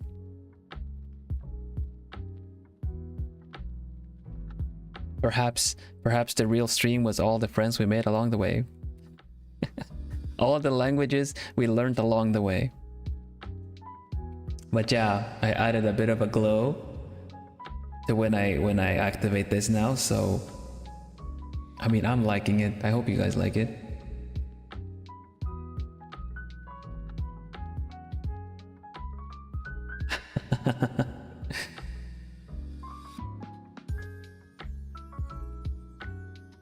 That it's accidental, the whole like how it just does this swoosh at the end. It's so cool. I love it. Kawaii yo. Kawaii kunai. Daijoubu.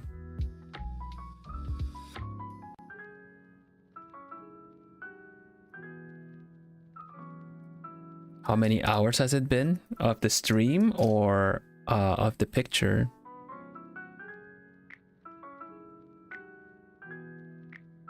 Becoming more powerful. Kawaii Neo. How many hours of what? The stream?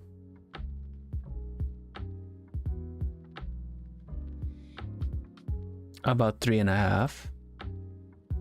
Both. This one was done in what, like the sketch went pretty fast. The stream we worked on it was like 3 hours, 4 hours, maybe 5 hours. Oh, I'm not even showing it. Luca, this was maybe like a 5 hours. It's gonna probably clock in at 6 hours with the last post effects that I would do on it. So about 5 hours, I would say. 5-6 hours. Distracted by stream and everything too, you know. And who was up at like maybe 2? We're like at 2 hours on this one ish. So. The sketch went pretty fast. The sketch was like what, half hour, maybe an hour working on that too.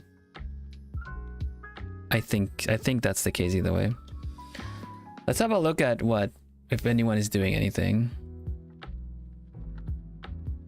It is the style though. This is not my very polished style.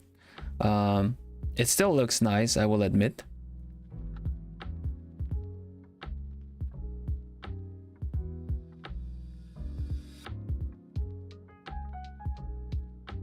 Oh.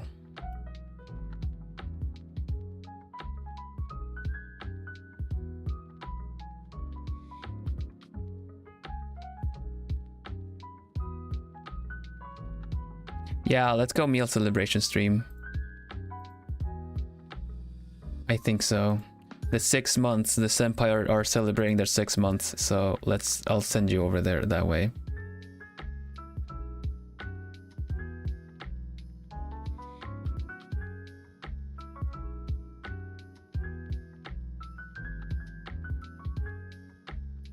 Yeah, I saw Kana. Kana is doing really well. Happy for her.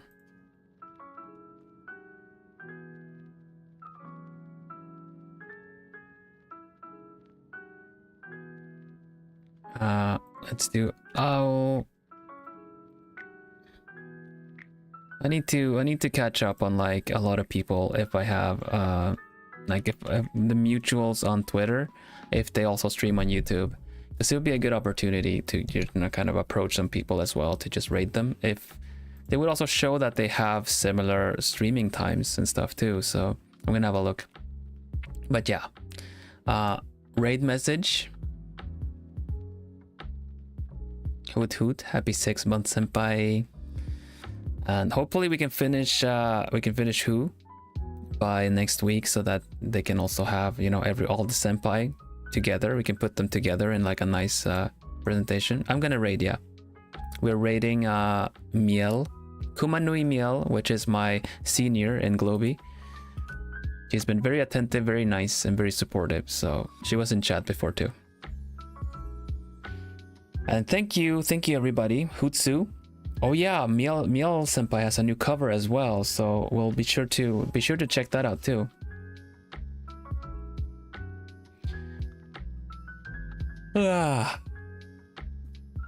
Thanks for today. I made some good progress. I'm really happy we got some new people in here too. I hope everyone I'll welcome everyone back, of course. Like I said, Monday we're playing Stardew Valley during my times. That you have Eastern daylight savings times and you have Japanese time there, if that helps. Otherwise it's Central Europe. And we'll play Witness. You can get more art streams on Thursday and Saturday next week as well. So puzzles and comfy next week. Yeah, be sure to support my senpai. They're doing their 6-month celebrations now, so that'll be something nice. Hutsu everybody, Hutsu, hoot hoot. Take care and stay lovely. I'll see you again soon. Have a nice rest of your weekend. Take care.